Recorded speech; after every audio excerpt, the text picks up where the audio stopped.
of the Liberian government to attend the inauguration of the new president. Who do you recognize as Speaker of the House of Representatives? I recognize whosoever the president of this country recognized as the speaker. Who is the person? Whosoever, you may be aware of the person. I'm not there. I'm not in the house. Whosoever the government recognized as the speaker, I'm there to do my work, and I still remain firm with the issue of the rule of law. Despite I'm there to work along with whosoever I'm working with. But remember, president will live on. Do you still recognize Funanti Kofa as Speaker of the House of Representatives? If Funanti Kofa was the Speaker of the House of Representatives, then he should have been in conformity with the President of the Republic of Liberia. But he's not there.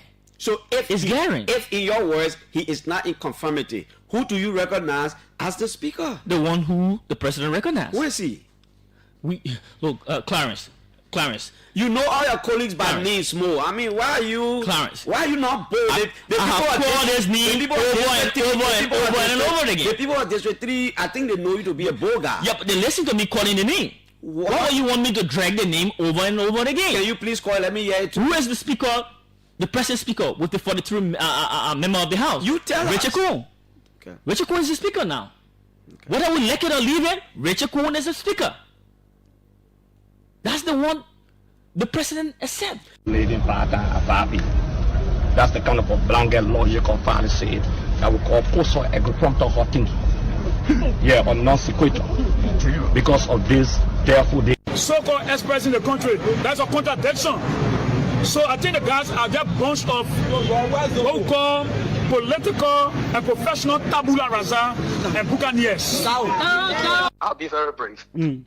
Thank you, Senator, and good evening. I haven't seen you for a little while. I listened to your colleague, Senator Snow, who one time said on the radio he was blaming the United States of America for not doing so much to help Liberia. Do you agree with him? Do you agree with some of us who believe that the real problem is not America? They have done their best. But the real problem is that we have too many greedy and wicked politicians almost stealing everything from the Liberian people. And this is why we are backward. Not because the United States has not done much. Okay. They have sent money for drugs and other things. We have stolen these things. So do you agree with him that America has not done much, or you agree with me? That we Okay. have greedy and wicked politicians stealing every day. Thank you, Julius. You know I know how to wake CDC up. So Derek Coty, he may be right. Greedy politicians had this country, including Derek Coty, who is friend to every government. Very greedy, and he will praise Boakat like he praised we are. That's greediness. That's not consistency. We need to stop it. If that's what we are doing, we need to stop it. We bring you greetings from the hospital people of Hospitable. Sammy. Hospitable. Yeah. I'm sorry. We bring you greetings from the hospital people. The hospitable people, that was joke. The hospitable people of district number 17. Good afternoon, Julia. Yes, go ahead. So my name is Focus Wilson, and I'm always from Very Good County. Basically, Julia, let me say first of all, this is a very fascinating topic, and I think it is a national emergency because we have to deal with our staple food. But I'm thinking about, Julia, when people will continue to say the person be suspended, the person is this. No, Julia. To your radio, this is OKFM 99.5.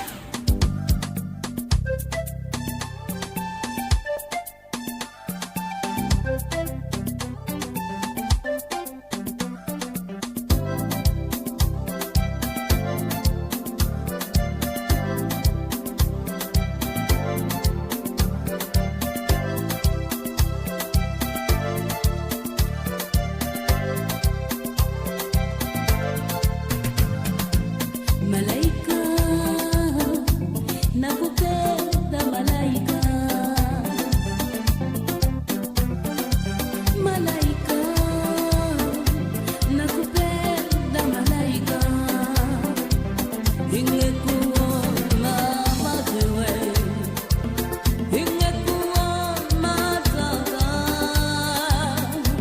It's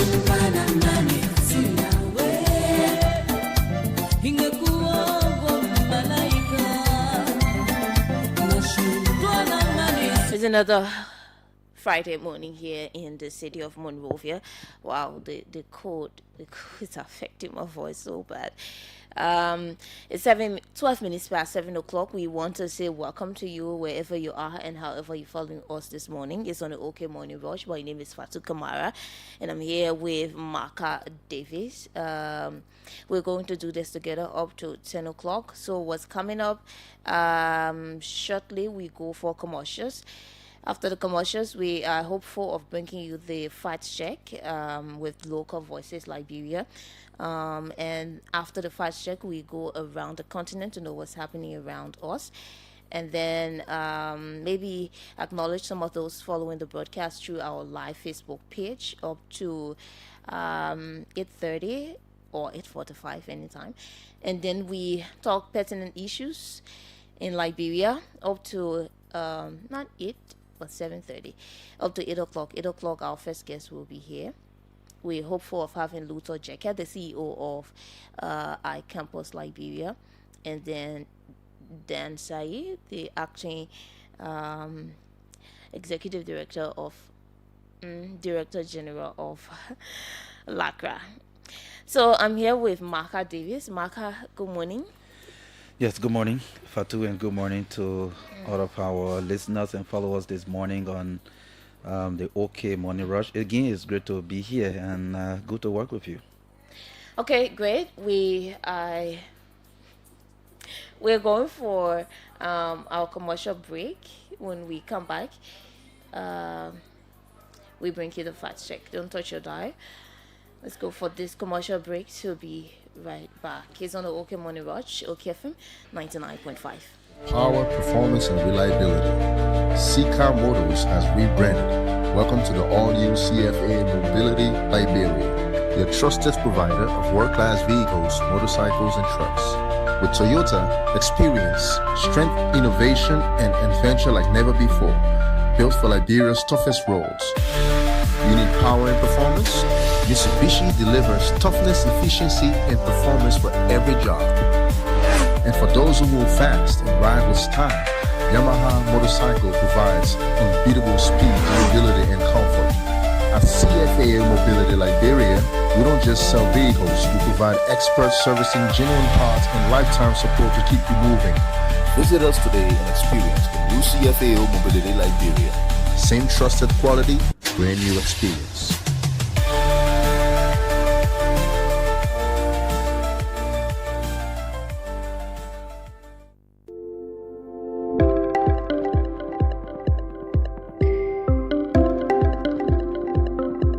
Did you know that the Community Livelihood and Agriculture Support component of the Realize project known as CLAS is helping to promote food sufficiency in 7 counties across Liberia? Yes, the CLAS component is operating in Bomi, Bong, Wapolu, Grand Kebount, Nimba, Grand Jida, and Lofa counties.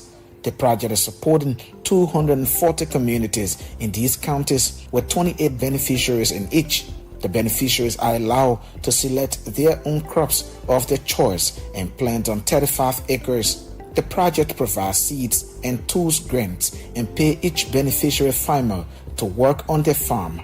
Each community also benefits from $1,800 of development grant.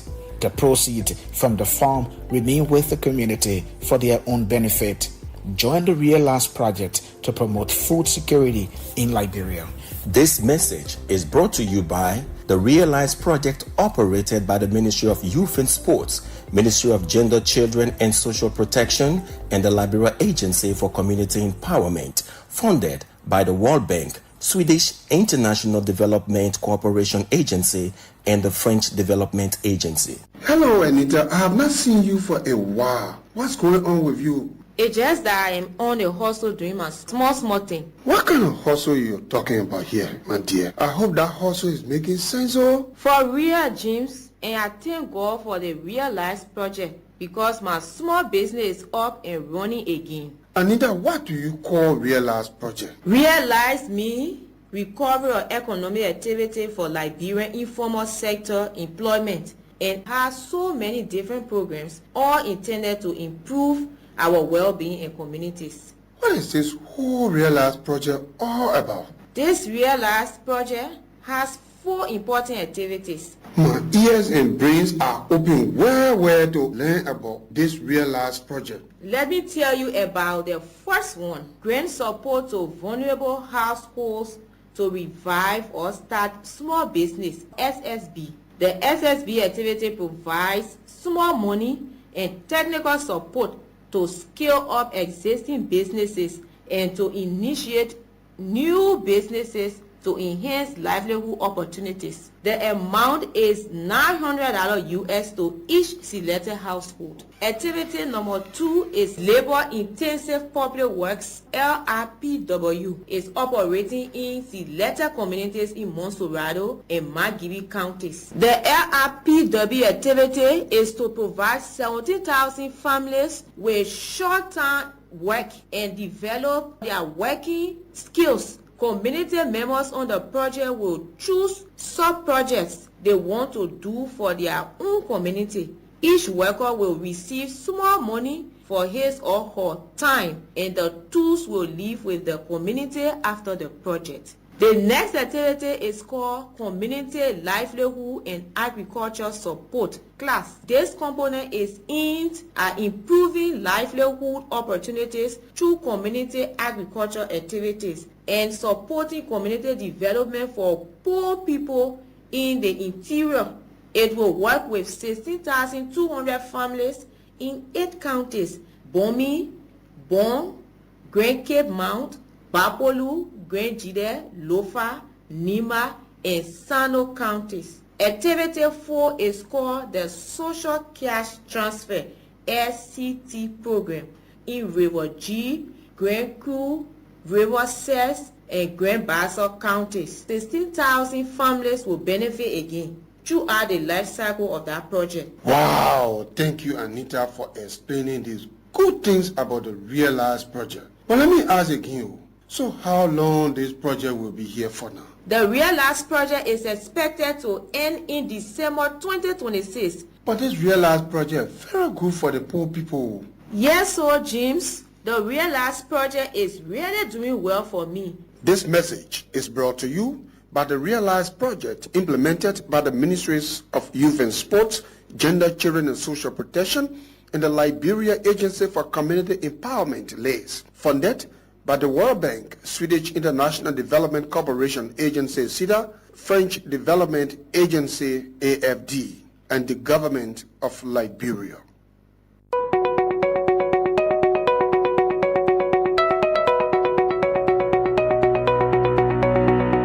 Lifting families and restoring hope, the support to small business component of the Realize project is currently supporting 1,395 small businesses in Margibi and Monserrado counties.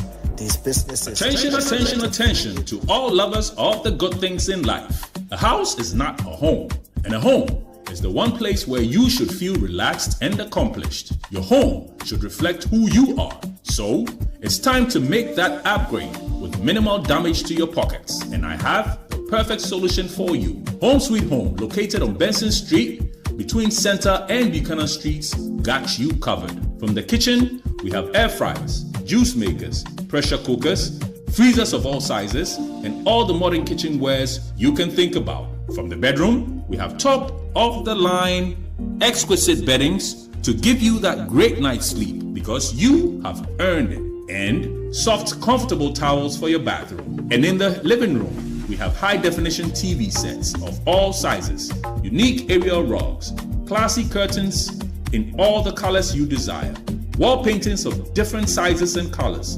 furniture, and everything you can think about for the home. All that at unbelievable prices. We even have low voltage, high quality washing machines and dryers to keep your clothes fresh and new at all times. As a bonus, we have fashion accessories for both the young and the old, designer quality bags, hats, and rare jewelries. So if you love yourself, your family, and your home, it's time to treat it right. Visit Home Sweet Home on Benson Street between Center and Buchanan Streets for that needed upgrade.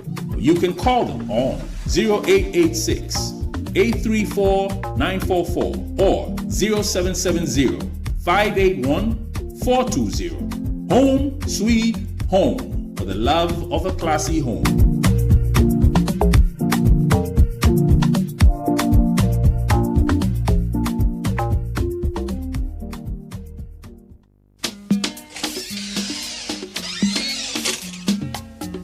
Fatu, where you dey go? Where you dey find? Why you dey ask me that kind of question? Say where I dey go?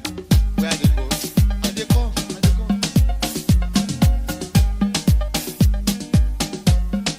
You don't hit my car. You Menju, why you walking and talking all by yourself so? My sister, the car business are really thinking about so to get car in this country is really not easy. Since I put in for my cars and other goods, it is almost 1 year I can't get anything. But it says stranger who always asks don't miss their way. Haven't you heard about urban used cars and auto parts? You mean urban used cars and auto parts? Yes, urban used cars and auto parts is 100% Liberian owned business. With urban used cars and auto parts, you can purchase your new cars, used cars, and all cars parts directly from America for an affordable price. Urban used cars and auto parts can also help you ship your parrots, your boxes, containers, and other goods from your relatives abroad within just 4 to 6 weeks. Wow, this is a good news. Where can I find urban used cars and auto parts? If you are in Liberia, urban used cars and auto parts is located Fish Market, Tottenham Boulevard, Monrovia, Liberia. And in the USA, 220 10th Street, Brookhaven, Pennsylvania, 19015, United States of America. You can also visit their Facebook page, Urban Used Cars and Auto Parts International, or call cell number +231 887 012218. Thank you for this information. I am visiting Urban Used Cars and Auto Parts to begin the process of my cars and other goods. Urban Used Cars and Auto Parts. Our goal is to allow Liberians have access to buying things from America without being cheated.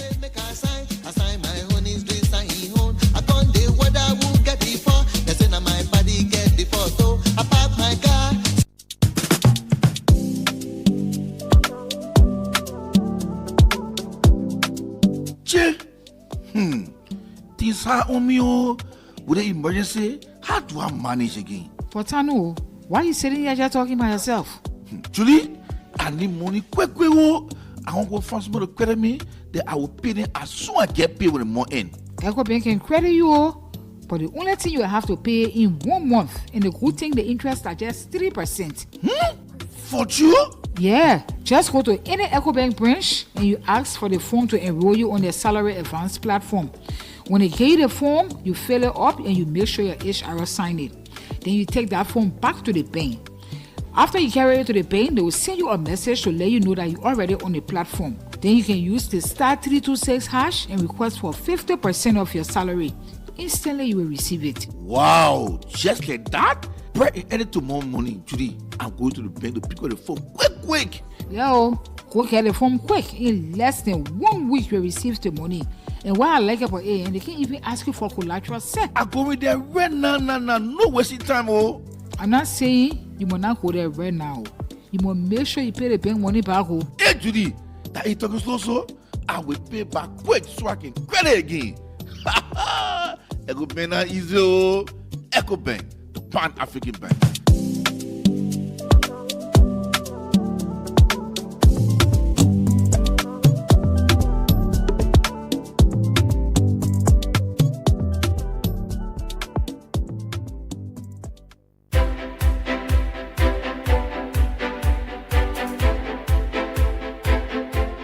Have you wondered or asked who is clearing your drainages, planting street signs?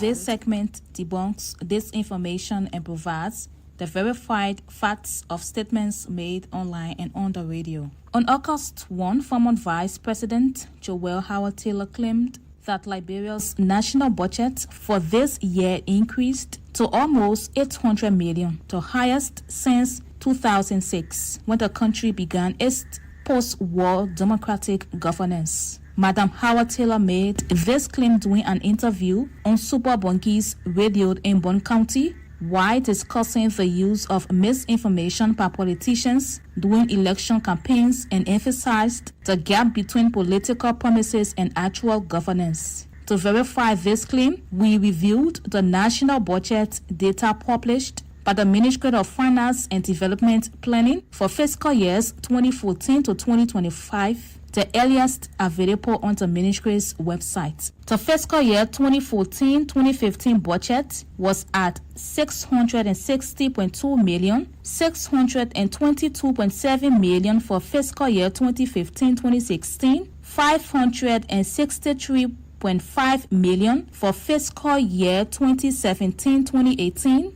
570.1 million for fiscal year 2018-2019, 526 million for fiscal year 2019-2020, 570.1 million for fiscal year 2020-2021, 786.5 million for fiscal year 2022, 782.9 million for fiscal year 2023, 738.8 million for fiscal year 2024, and 880.6 million for fiscal year 2025. While the ministry's public records do not include budget data before 2014, the consistent trend shows that Liberia's budget has remained below 800 million until the 2025 fiscal year. The 2025 budget surpasses that figure for the first time based on available data. Based on a review of the budgets, we conclude that former Vice President Joel Howard Taylor's claim that Liberia's national budget for this year increased to almost 800 million is incorrect. However, she is correct that the 2025 budget is the highest since 2006, when the country began its post-war democratic governance.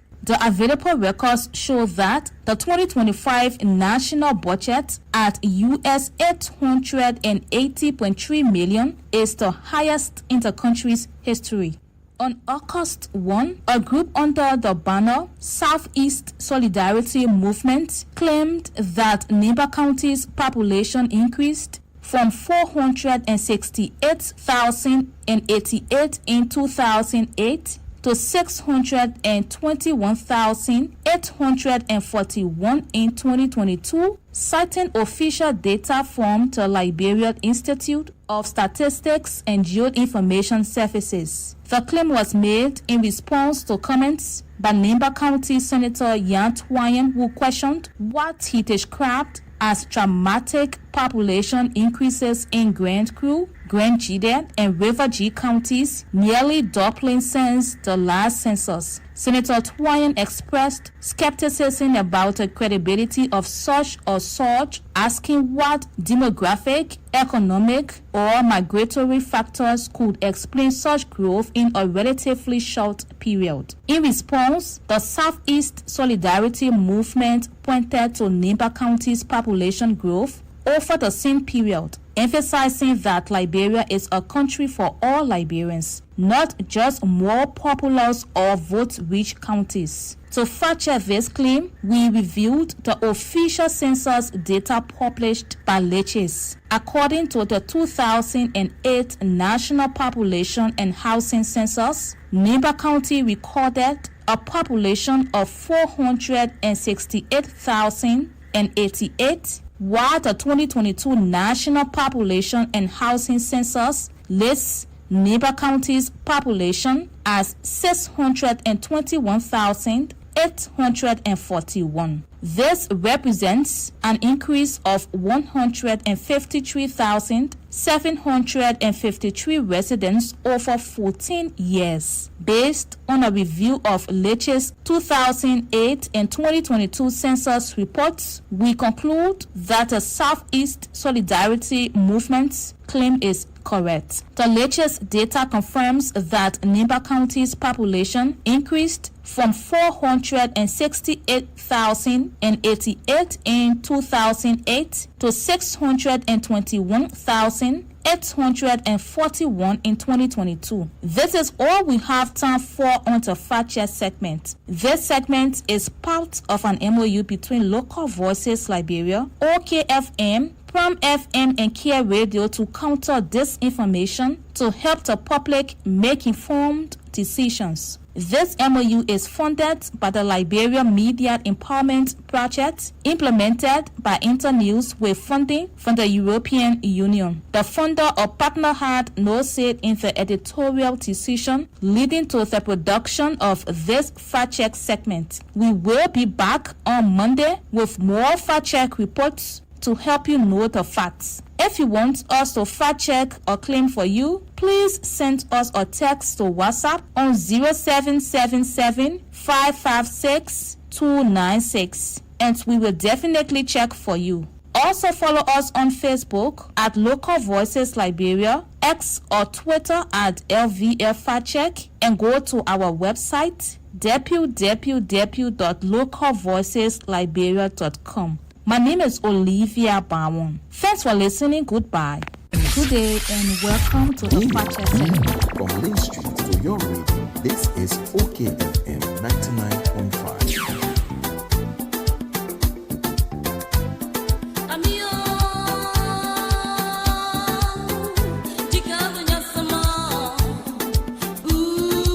So we want to say welcome back to the OK Morning Rush after that very long break. The time is 27 minutes, claiming up to 8 o'clock this morning. Let's go around the continent to know what's happening.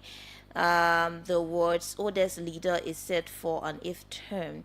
Cameroon's Constitutional Council has upheld the decision by the country's electoral body to exclude opposition leader Maurice Kamto from the 12th October presidential election, while the firebrand political figure was sidelined 92-year-old President Paul Biya, whose candidacy had also faced the opposition, was cleared to run for what would be his 8th term in the oil-rich Central African nation. If he were elected for another 7-year term, he could remain in power until he was almost 100. Wow. This is Africa. Yes. You know. Marka, good morning again. Yes, good morning. In marching, they get thousands of young people, but one man, almost 100. You know, sometimes when you think about democracy and think about some of these things that happen in other countries, you are like, is this democracy? Anyway, some countries are not practicing hardcore democracy. They set their constitutions in a way that give them, their leaders the opportunity to contest as many times as they want. Some 5 terms, some 7, some 3, some 4, and all of that. And sometimes before other potential leaders or potential leaders can rise, by that time they are already in their old age, you know. But well, this is what it is. If I was a major decision maker in such country who can decide who's supposed to run for president, the incumbent would not run. Because yes, I would take into consideration age factor that have to do with maybe I will also consider health factor. I will consider different things, the strength to do the presidency and all of that.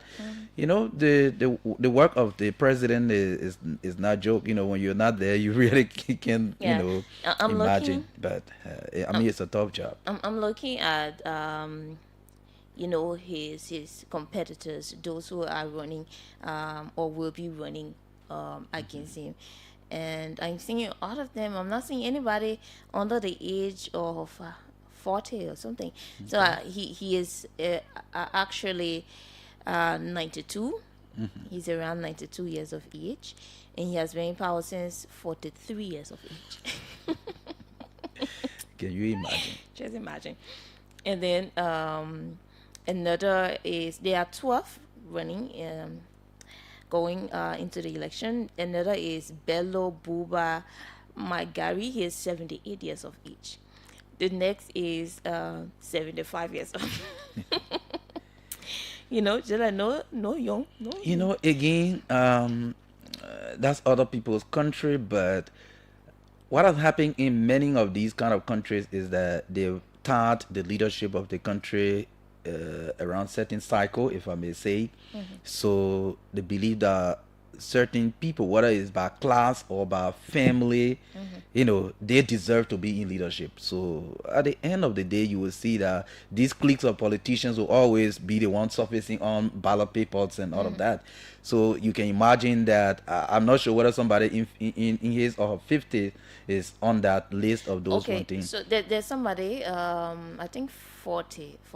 Okay, 45. He is Cabra Libli. And trust me, maybe this could be a prediction. That young person on that ballot will not even come sixth place in the election, because the system is created in a way that they're always looking at the politicians who have set themselves up there as those that supposed to be, quote unquote, supposed to be in the leadership arena of the country. These are some of the things Africa and other parts of the world are faced with.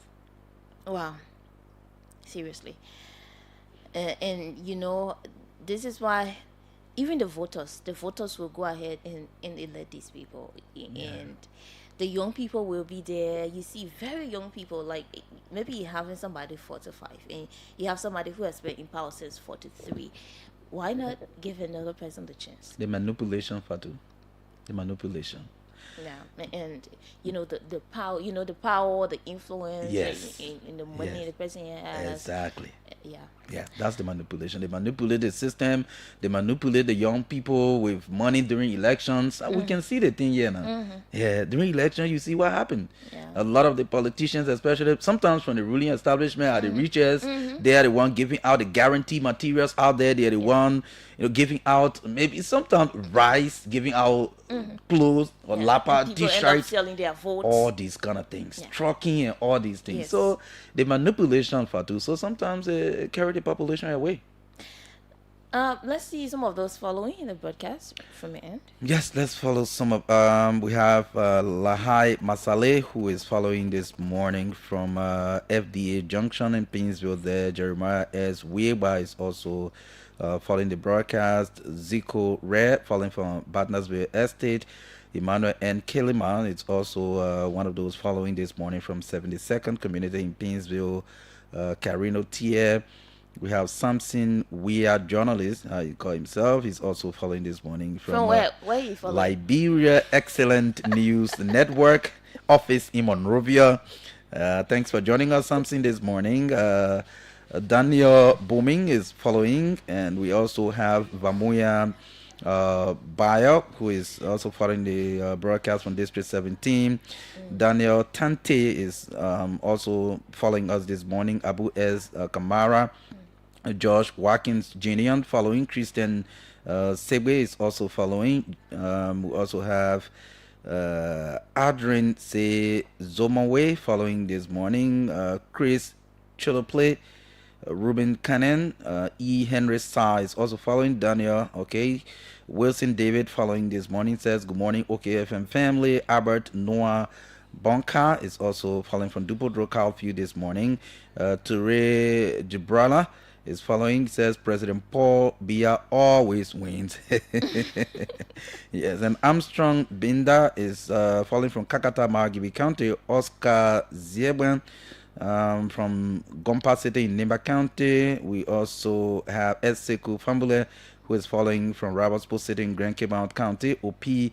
Johnson says, good morning, Fatu, Kamara, and Marka. I joined the conversation from Dole Community. G. Uriah Somerville Jr., a proud son of Grand Bassa County, is following also Mohammed Bwakai Kamara. Augustus Amanda B. Ganawe Gaga following. Dawuda Sano is following. P.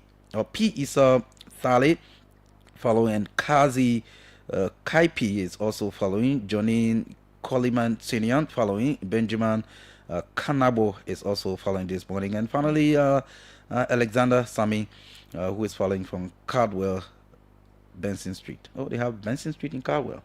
Yeah. I say, there's something I observe, right? When it's about time for us to read out those who follow you, see a lot of people joining. Yes. Yeah. That's why it is important to do that. Yeah. Yeah. So, yesterday was the, much talk about march, no to drugs and no to drugs march in Monrovia. There was something I observed, right? Recently there was a protest, enough is enough protest, and I was comparing the turnout, and Liberians, this thing about politics, a lot of people eyes are now becoming open. There are just certain things Liberians look at and say, no man, I can't waste my time on that other thing. We're becoming sensitive to a lot of things. But now a lot of people saw that this is an alarming issue. Why the enough is enough protest was there, but you saw how people criticized it. You saw the turnout yesterday. So Liberians are now becoming aware of what is truly really important. And this is what I saw yesterday. I thought, why all the other issues,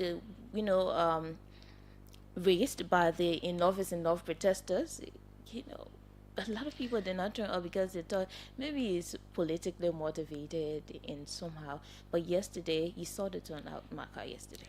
Yes, we saw the turnout because it cut across all lines, all boundaries. Liberians themselves, by their feeling, believe that the country is at risk because the future is threatened by the drug crisis. So people came out not thinking about political party. Like you try to compare the enough is enough and they say no to drugs. Well, there are people in this country now who believe that even when politicians are organizing protests, they are doing so in their own favor. Yes, in their own favor. So that, maybe in terms of election, they'll say, oh, I have the command over the people, the kind of people I can bring out and all of that, give them the political leverage. But yesterday, it was Liberians saying this thing that we are experiencing now is alarming and we need to come out to rally our people and call on the government to take concrete actions. So it was Liberians coming out of their own conviction, not somebody pushing them to come out. Of course. Yes. Yeah, that was important. And, before the protest, President Marka had already issued a statement regarding, and I just wanted us to look at maybe if his statement or some of the things he stated aligns with some of the reasons the people give or the actions the people give in their petition.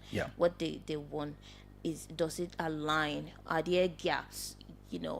Because they listed, I think 15. I'm looking for their petition statement.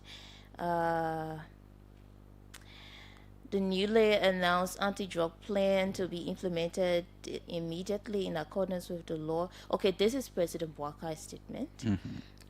Maybe I could just read a portion of it. Executive Marshal, following receipt of a progress report of the multi-sectoral steering committee on drugs and substance abuse, President Marka issued statement. Blah blah blah blah blah. He described the proliferation of drugs as an attack on the future and reaffirmed. Okay. Now, he further lauded civil society groups and community organizations for raising their voices to increase awareness, draw attention to, and taking a stand on the crucial national matter. He urged, I'm looking for the plan, the action plan. Okay, yes, the newly announced National Anti-Drug Action Plan to be implemented immediately in accordance with law. This is the statement by President Joseph Boakai. Seizure of properties linked to drug activities, including prosecution of landlords. I would like maybe you look at the petition statement and see where it aligns. If I'm trying to get the petition. Oh, you didn't have it. Yeah. I think it's on OKFM Facebook page too. We could look at it and see if there are gaps because these are the people who, went to march. They know what they want, because a lot of, marchers or protesters go with a petition. And the president issued a statement before the marching yesterday. I tell you, it's important we look at the gap. Is there any gap? Is there anything the president did not cover in his statement? Yes, so the petition is here. They have so many counts. So so we have to start with one? Number one. Yes. So number one, they said amend the current drug law through citizens' participation. Two, number one, impose a minimum 20 years to life prison sentence for anyone found guilty of drug-related felonies of the first degree. The current law prescribes 10 to 20 years for first-degree drug-related felonies. These light sentences have failed, and the law must be true deterrent. And B, make the rehabilitation mandatory for apprehended drug users on bail or imprisoned. While the current drug law allows for drug users to have bail when apprehended in the act, bail without rehabilitation perpetuates the vicious cycle. Additionally, the current law provides that when convicted, the judge may order rehabilitation as an alternative to imprisonment. Rehabilitation must be mandatory for drug users, even if convicted and imprisoned.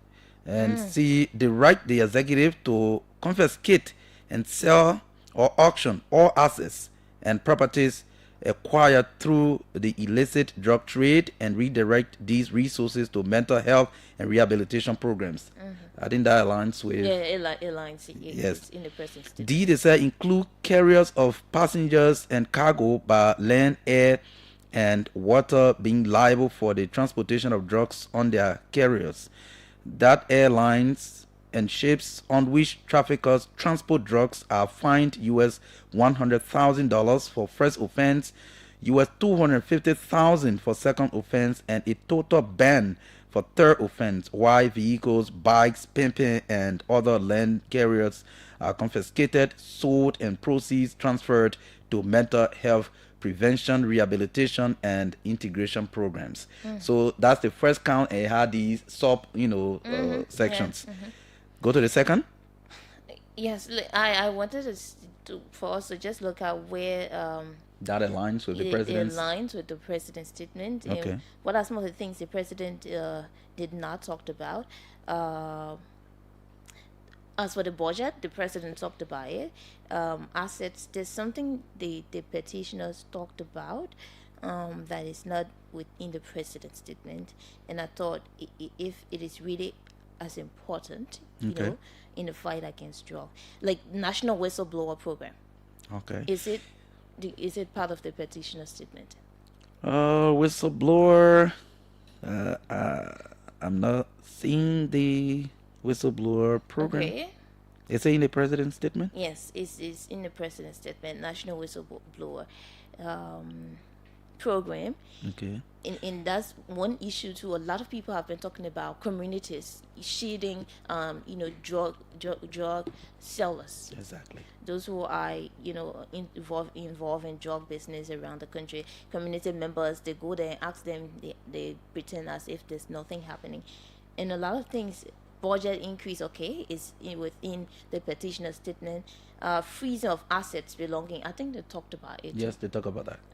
Reinforcement of the national drug emergency enabling rates, and introduction of anti-curriculum. Did they talk about anti-drug curriculum in schools? No. Well, I haven't seen that. I did not see that. Yeah. Investment in broader surveillance, scanners, security equipment, expansion of rehabilitation centers, and reintegration programs, fast-tracking drug cases through the courts. That's one important issue. Yes, they talk about that. And yeah, a lot. So, Marka, this drug issue has been the talk of the town for a very long time now, and it has been declared a national emergency for a long time. In this national emergency thing, we can just hear about it. Like I said, the other day, just like rape. everything national emergency. A lot of people dying. I was reading a report on how many people died just in 2024 as a result of drug use, young people. And I'll get that report. It somebody said it's even a national emergency. It's even a public health concern as compared to monkeypox. Yes. Looking at the number of people dying, let me just find the report, Marka. Yeah, so while you're finding that report, the issue the president talked about in his statement, talking about protection of whistleblowers, or the whistleblower program, I think it is very important.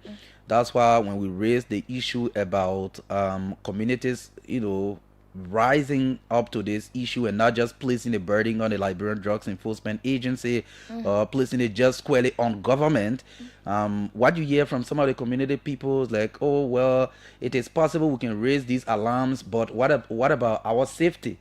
They talk about their safety and all of that. So it is also important that we can create a program where we protect people who will come out to show people who are into drug trafficking, dealing drugs and all of that. It is very important.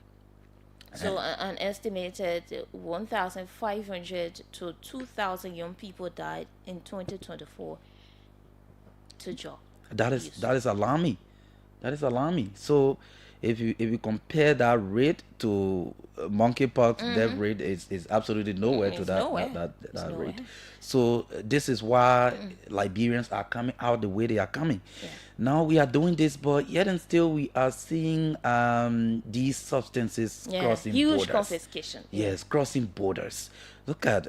Can we give the statistics to the public? What happened from June 2024 to June 2025?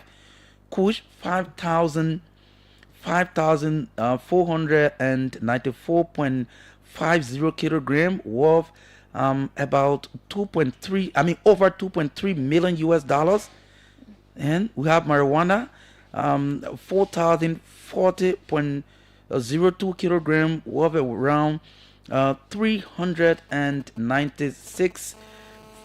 69,000 over that amount of US dollars. Heroin 11.59 kilogram worth 537,556 thousand US dollars. Cocaine 32.69 kilogram worth 1.7 plus million dollars. Tramadol, this one used to be very popular and it is still popular. Okay, tramadol 68.73 grams. Worth around 144,413 US dollars. They have a precursor 3.435 kilogram worth over 8,000 US dollars. And see the grand total of all of these, about 900 and that's 9,651.23 kilogram combined. And the value 4.9, or let's say 959,379 dollars. So nearly $5 million US dollars. Okay, and in Liberian dollars is about 900 and it's over 949 billion. Just imagine if that worth of drug, was sold to young people out there. Yes, it's 949 billion. Yes, I think it's a million. Yes, million. Yes, in Liberian dollars. So this is huge. It is huge. So if you see these kind of numbers, just between June 2024 to June 2025, you see this kind of number. That's why you see Liberians came out the way they came out yesterday. Because if this trend continues, tell me what's going to happen in the next 5 years. And the caution is that this thing is not about one person. Sometimes you listen to people say, the reason you see people in authority are not taking it serious because their children are out of the country going to school. While it is true some people want to buy that argument, I don't want to buy that argument 100%, because if you send your children to school in China, America, wherever you send them, they will come back to Liberia. and the crime that is breeding in the country will spread over to them. Sometimes they don't come back, Marka. You know, it's just like the civil war, the weight of the civil war. It's felt more on other people than the others. Like some people lost their parents, some people lost, their entire family. Others maybe just the trauma of seeing somebody being killed. So imagine if your child or children were abroad during the civil war, and they're coming back after the civil war. How does that affect them? Now, so for the drug aspect, this is how it affects them, Fatu. You see, drug activities breed crime, right? At the end of the day, when the country, when you see the crime rate in the country rise so high, you will see that even if you school in wherever country you come back to Liberia, you may want to work. One day one government will say, well, we have a Liberian in the UK, you can come to become health minister, you can come to do this and do that. You will come back here and the crime will spill over to you. It has impact on everybody. That's what I'm trying to say. So no one is exempted from the negative impact of drugs and crimes that come after that. Marka, not as compared to people whose children are taking in the substance. So I'm saying this, Fatu, so that people can believe that, I really don't care because my children are not here. So one day your children will be caught up in the crimes that come after drugs. Your children are not coming back one day. So you can go there and get a good well-paid job and decide not to come back. I know it is a bigger picture, Fatu. So I'm just trying to tell the public that the issue of no one is exempted. So it should be all hands on deck. It should be all hands on deck. Whether you are a lawmaker, you are a minister, you are in the private sector, civil society, the media people, ordinary community people.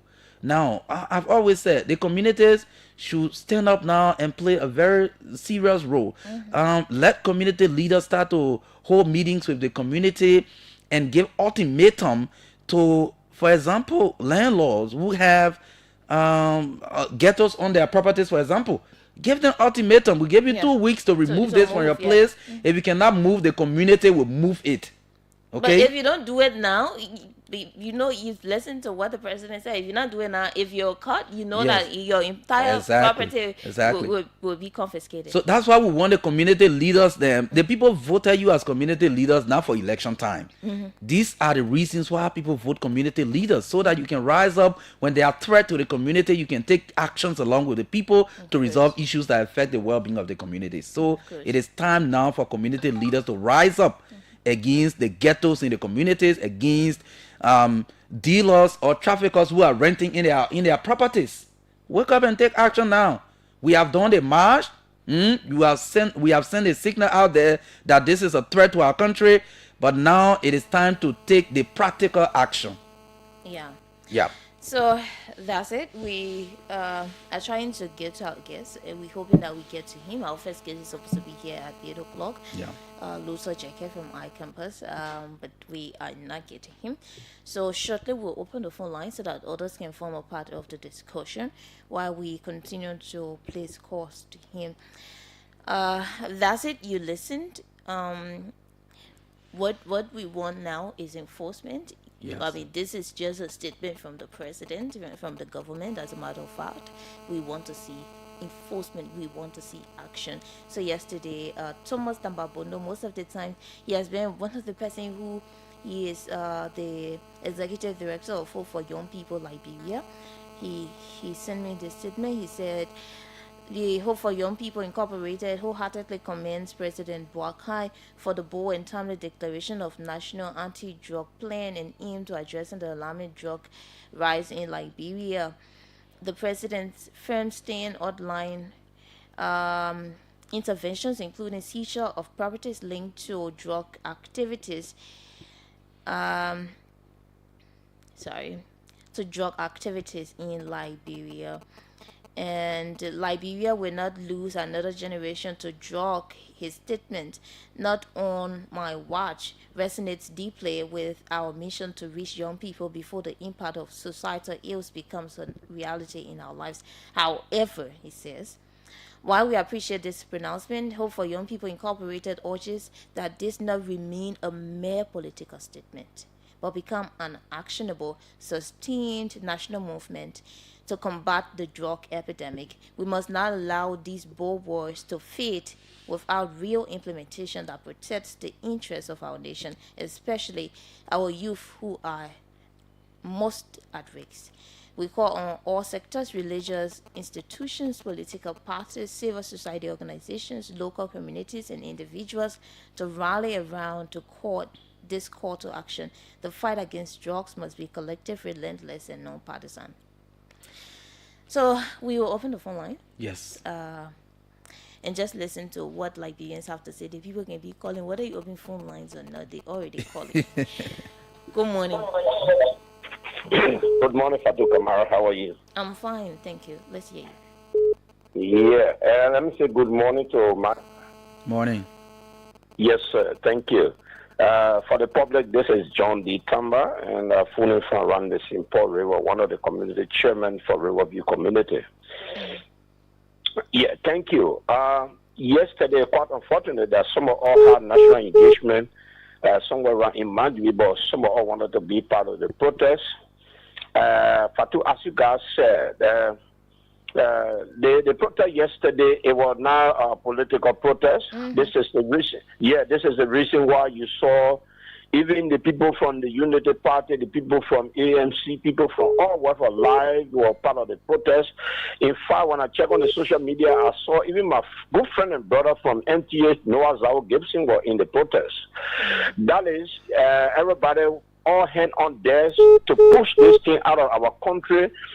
Marka, just quite recently, I think a few days ago, another drug was arrested somewhere around the border between Sierra Leone and Liberia. Yeah. I think 2 Liberians were involved and 2 Sierra Leoneans. Look, Marka, this thing we need capital punishment for drugs issue in this country. All of well and done, some of us, our children will be destroyed, will have no future for this country. And let me say this, some of the big hands in this country, they don't want to see the future of the young people. They don't want to see it at all. Okay. Because when the young people grow, those guys, you saw what happened to the DA officer this few days. You guys are witness to this. Exactly. That's why we highlighted the president's point about the whistleblower program to protect people who will give information and all of that. Thank you so much, Chairman. Yeah, if the protection is there, you will see. So you guys have a blessed day, and then other people have to call them and they make their info. Thank you very much. Good morning. Good morning. Thank you. My name is Fatu. I'm calling from Fatu. Fatu, the issue of this drug is very appalling. It's not only for people to produce this house. Because that everybody business, this drug is in every way. They just consumer in every way, directly or indirectly. Here is my call to the president. President Dr. I beg you, please. I beg you. This is a national emergency. I beg you. Please consider it a big buy in a DEE. You know, everybody is better to mistake. Nobody is fallible. If AB Kumar could have made this yesterday, you're not going to take public gas to be a deputy. But now, you see the people where you put the charges for, you see the judge is escalating. You have the defense around here, 12 years or early, the men were parading around. Since the other judge were parading around, but only AB Kumar brought that man down. With all the relationship we have with the men, you draw the men down, now that the men have been protected. So we need somebody that can afford a job. So please, Mr. President, we voted you. I want us to vote. Maybe everybody can attest to this. So I beg you, I want you to consider AB Kumar, please. So thank you.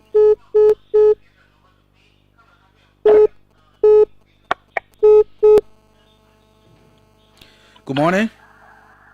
Good morning, Fatu and Marka. Morning, go ahead. Okay, thank you. My name is Marka, and I'm calling from California this morning.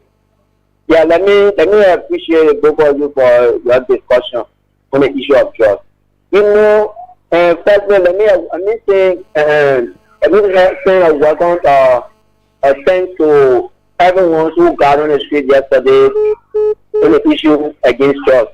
But one thing I want to say, you know, even in our community, the chairman or the community leader, some of them are highly involved in the drug business.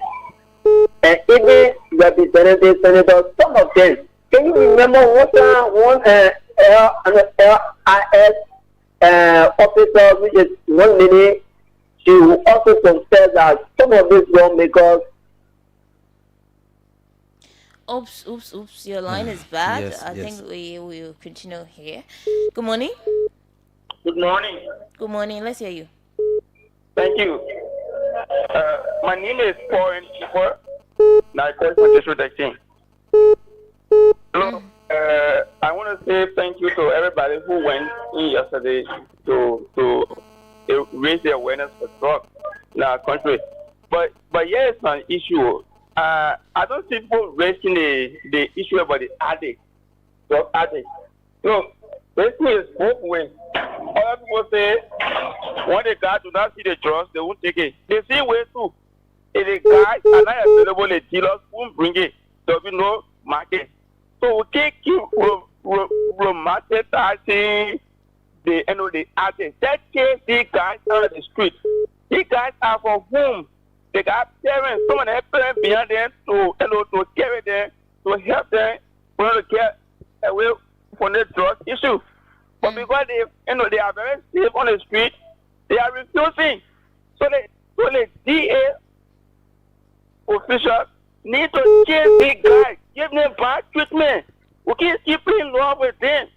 When we treat the guys bad, they will go back home. Their parents will begin helping them. But we keep playing love with them. Look, I felt very bad when they dismissed Abegail. Abegail was the right person to stay down there. On the day they heard the news that Abegail was appointed as DA officer, instead of strong measures on them, they were afraid. Some of them even said Abegail was about to dig hole when you're about to catch them on the street and put them in. The dealers were afraid. I don't know what went wrong. You can bring two broke men. They say they know job more than AB. We know AB track record in the country. The men are somebody can work and achieve the goal. The goal kept quality and the book beneath there. So the AB not down there. The drug beneath and take over the whole country. The dealers just passing from every day. The Zogo they in the street, on all the street. That cheers them, man. Thank you. Thank you too. Let's hear this person. Good morning. Good morning. Good morning. Go ahead. Good morning, Marka. Good morning, sir. Go ahead. Yeah, let me say good morning to, is it Fatu? Yeah, Fatu, yeah. Yeah. How you doing, ma'am? I'm fine, thank you. Yeah, let me appreciate you guys for the topic this morning. Marka and Fatu, let me also appreciate those that went to Mars. I was in support of it, and let me appreciate them.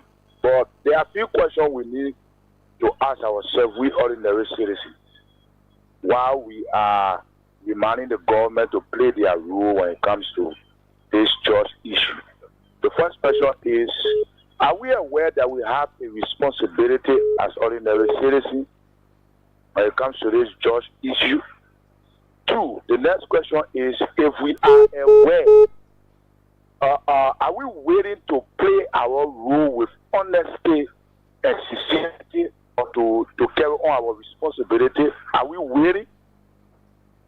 Or over the years, have we been playing our role with sincerity and honesty? We are in a community. We have houses. We are landlords. We know that the people we are renting to are drug dealers. In the church, religious people, are we aware that we have a responsibility? Our sermons these days, they fill with what? Prosperity. You will travel. Are we preaching against drugs in the mosque? Are we talking about it in the homes? How are we bringing out the children? Are we compromising with them? For the drugs to be minimized in this country, I must say it. That it requires every citizen. So it is a good thing to remind the government about their role, but we too should be ready to sincerely reject these guys in our community, expose them, name and shame them. Okay, thank you. Good morning. Good morning from Fatu. Good morning to your people, listeners. Go ahead, Chris.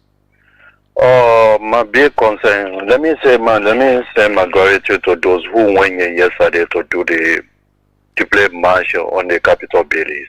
So please, this is my concern. I really want for government to take action. For the previous guy just called just now concerned about those who we know that very well the people in a community in a hostel. We know very well someone have their houses where people renting for them. They do it just business or all of it. But for we in the community, we cannot get no action against them unless the government pass a right to us or a AFL to say, okay, today we're going to make an announcement for those who know people who have the houses that they are selling jobs there. They can make sure that they show the place to people. That's the only way that we the citizen or we the community dwellers they can take action against it. Because if I know now for somebody who have the houses, the people selling jobs there, I cannot go there to tell them, say, oh, my man, what you're doing here is not correct. They will get angry with me or they will take action. But if the police are involved or the AFL are involved, we can show them the places where the people are. You let know you get your house or people renting it for you, you know they are doing a job. You arrest the landlord plus the people, so you will see that people will start leaving the place small. But once we cannot get efforts like that, we cannot get people to bag off, we cannot able to locate people for last in the kind of view. So please, they try to see how best we can put the AFL or whosoever to come our community so we can show them the place. Okay, so I guess just inform us that they will be here a bit late, maybe by 8:30. So we will just continue the course of the 8:30. Let's hear from Liberians what the thing is. The president's statement, a sincere statement. What do you make about the statement? Let's compare it to the petition. Do you think it aligns?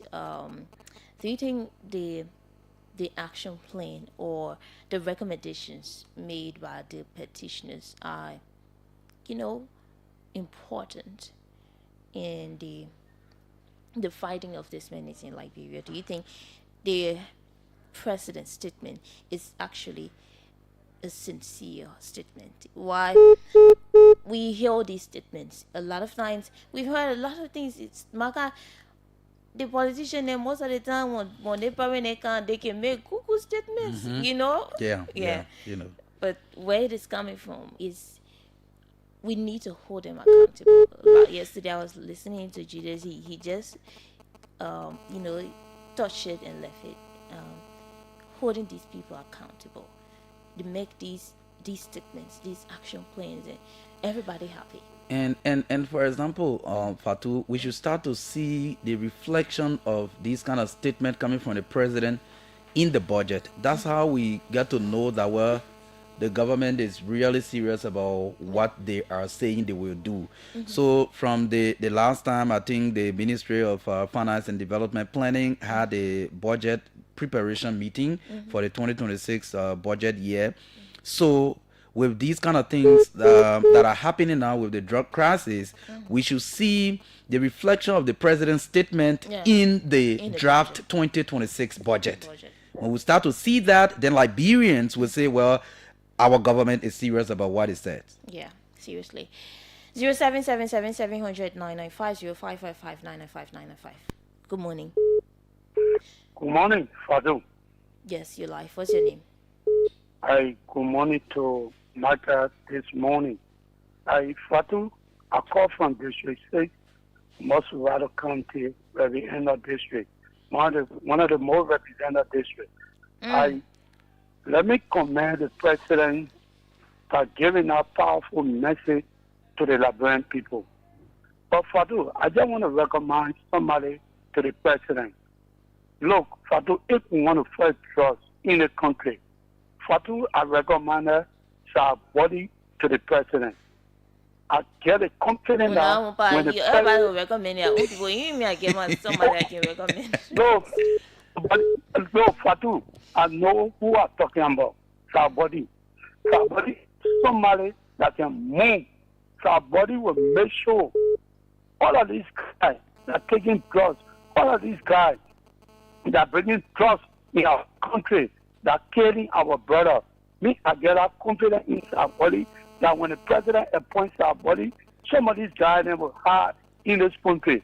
Drug would not. They already have people occupying the positions now. So where do we post our body? But anyway, that's your recommendation. Fatu, that is my recommendation to the president. Yes, thank you. As a citizen for this country, that is my recommendation. So let me say this. Let me commend our mother, our father that went on the street yesterday, and, to make sure for drugs to be in our country. Fatu, if we're hanging some of these guys, if some of these guys have been hanged by bringing drugs in our country, then we don't have no more drugs issues in this country. I mean, we have moratorium on the death penalty, so we can hang anybody now. Killing our sister. Thank you for the show this morning, Fatu. Thank you. Marka, I will recommend you. Okay. Good morning. Good morning, Fatu. Yes, let's hear you. Thank you. Let me say good morning to Marka. This is Fatu with them covering. I joined this conversation from District 3. Well, let me appreciate the book for your analysis regarding this pandemic over our country. Look, I have a recommendation to the president. First of all, let me appreciate the president for just the recommendations that he received from the committee that was set up. And at least the president is acting upon it and he believes in it. So let me appreciate the president for that. So I think they need to also add this issue about the environment. For me, in my mind, current DEA officers, all of them need to be disbanded and then train a new batch of officers. Recently, the DEA did a recruitment, but they only limited it to people who were doing voluntary services. Do you think the guys who were into the field doing voluntary services, how do you think those guys were surviving? How do you think they were taking care of their family? Those guys had their agents already in the field. They had just leaders that were their agents. That when they come into this community to rake, if their agents, they will call and inform a man will come in down and leave from there. So these are the people that you recruited into the system. Do you think those people will get rid of that their agents? No. So I believe, like when you see the army today, we're tracing the AFL. After the war, we disbanded the whole AFL and train a new batch of AFL. Today we call them the Force for Good. And you see the kind of a training that is in them. So I believe they would disband the existing DA officers and train a new batch. That every month or 2 or 3 months that we will have a testing on them, right? I think we'll be we'll be heading somewhere into the fight of this just issue. But other than that, Fatu, look at the physical morphology of some of these guys. When you see them, there's no need of anybody telling you that they got and taking the substance. But then you see them, you already know. I know personally some of my friends that are in the agency, I know them personally, and I know that they can take in the substance. How can you shut the man for the substance? It can be. So I think the government need to move forward. Though it is expensive because it's barring that you need to pay them off, it is good. Let us do the sacrifice one time and save the state for the future. Okay. Thank you. Okay, thank you. We have this caller on the line. Good morning.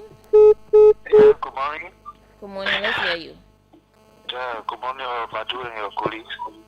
I wonder the Louvre people feel that the government or Louvre committee talking about body. So please stay away from the monitor. Can you just put the monitor off? Okay, he left the line. When you call, you stay away from the monitor. I mean, it's just controversial. Yes, exactly. Good morning. Good morning, Fatu. Marka, good morning to you all. Good morning. I beg that you please give me a little bit of time. This is my first time to ever call on a show. I can hear assure us that this is your first time. How do we know that? I'm Ignatius. Namely, I call from Bartnersville. Okay. I don't call on talk show. Oh. I saw yesterday interaction. But I got one recommendation. Yesterday, people were singing they don't want the DEA, they want AFL. Granted. Good ones that were part of the program yesterday, can they apply to go into the DEA with the passion they got to fight drugs? Can they apply and go into the DEA so they can help to fight drugs? I remember during the time of Malanseri, drugs were transported by the EPS officer in the state car. Drugs were transported from the Sierra Leone border. Now we have gotten to know that border has become very active when it comes to bringing these substances in our country. In the West, they got the dogs that can detect drugs. Can we go for some of them to strengthen our surveillance on drugs? Also, people talk about live in the community. My dear, it's not easy. These people in the community, by the time you inform the security, somebody from among the securities will inform the people that are dealing drugs before the well-meaning ones can come where the people are going. So we got a complex compound situation to handle. But I'm appealing to those young ones that were energetic, exuberant yesterday to please send your application to the FDA so you can help to make some changes. But the DEA not looking for officers now. No, and they are complaining. They said they don't want DEA. So for us not to cancel DEA, we can rehabilitate them. Then what the DEA will be doing now? No, the DEA will be active. Name all the ones that you know that got problems. But if we pay off now, who do we have? So let the good ones apply. Then when we lay other ones that we know that got problems. So if there's problem with DEA, we can only do reform and all of that, and capacity building programs, equipment, logistics, and all of that, and huge budgetary support. That's what we can do. So we can say the idea of budgetary support. We are talking about a cartel. So people got budget more than you. I don't care how much you give to LDA. It will not filter down to all of the agents. So if I went to arrest and I got about 10K, I will take it. But if I have a decent character, I will not take it. So for me, I do not support that idea of the budgetary support. They can give the people the money, but the money don't filter down to the agents that got the real intent. Well, I think you got enough time. Thank you. Okay. Good morning. Yeah, good morning, Fatu. Yes, go ahead. Yeah. I want to appreciate those that were delivering. You are not even prepared. You are placing a call. Yeah. Hello. Go ahead. Yeah. I appreciate those that support for us yesterday. But someone said something about Sakari government, but Sakari go for security, it couldn't pay us. Y'all stop this personality thing, man. That discussed the key issue at stake this morning. Thank you. Yes. Yes, I'm saying. Yeah, y'all stop that personality thing. Good morning. Good morning. Yes, let's hear you. Yeah, Fatu, thank you for the show this morning. My name is Enoch. We have got from Fatu. I'm hearing people talking about using the AFL to be raiding area and other things. Then why would be responsible? That was, I think, one of the counts in a petition statement. I think so. Yes, go ahead.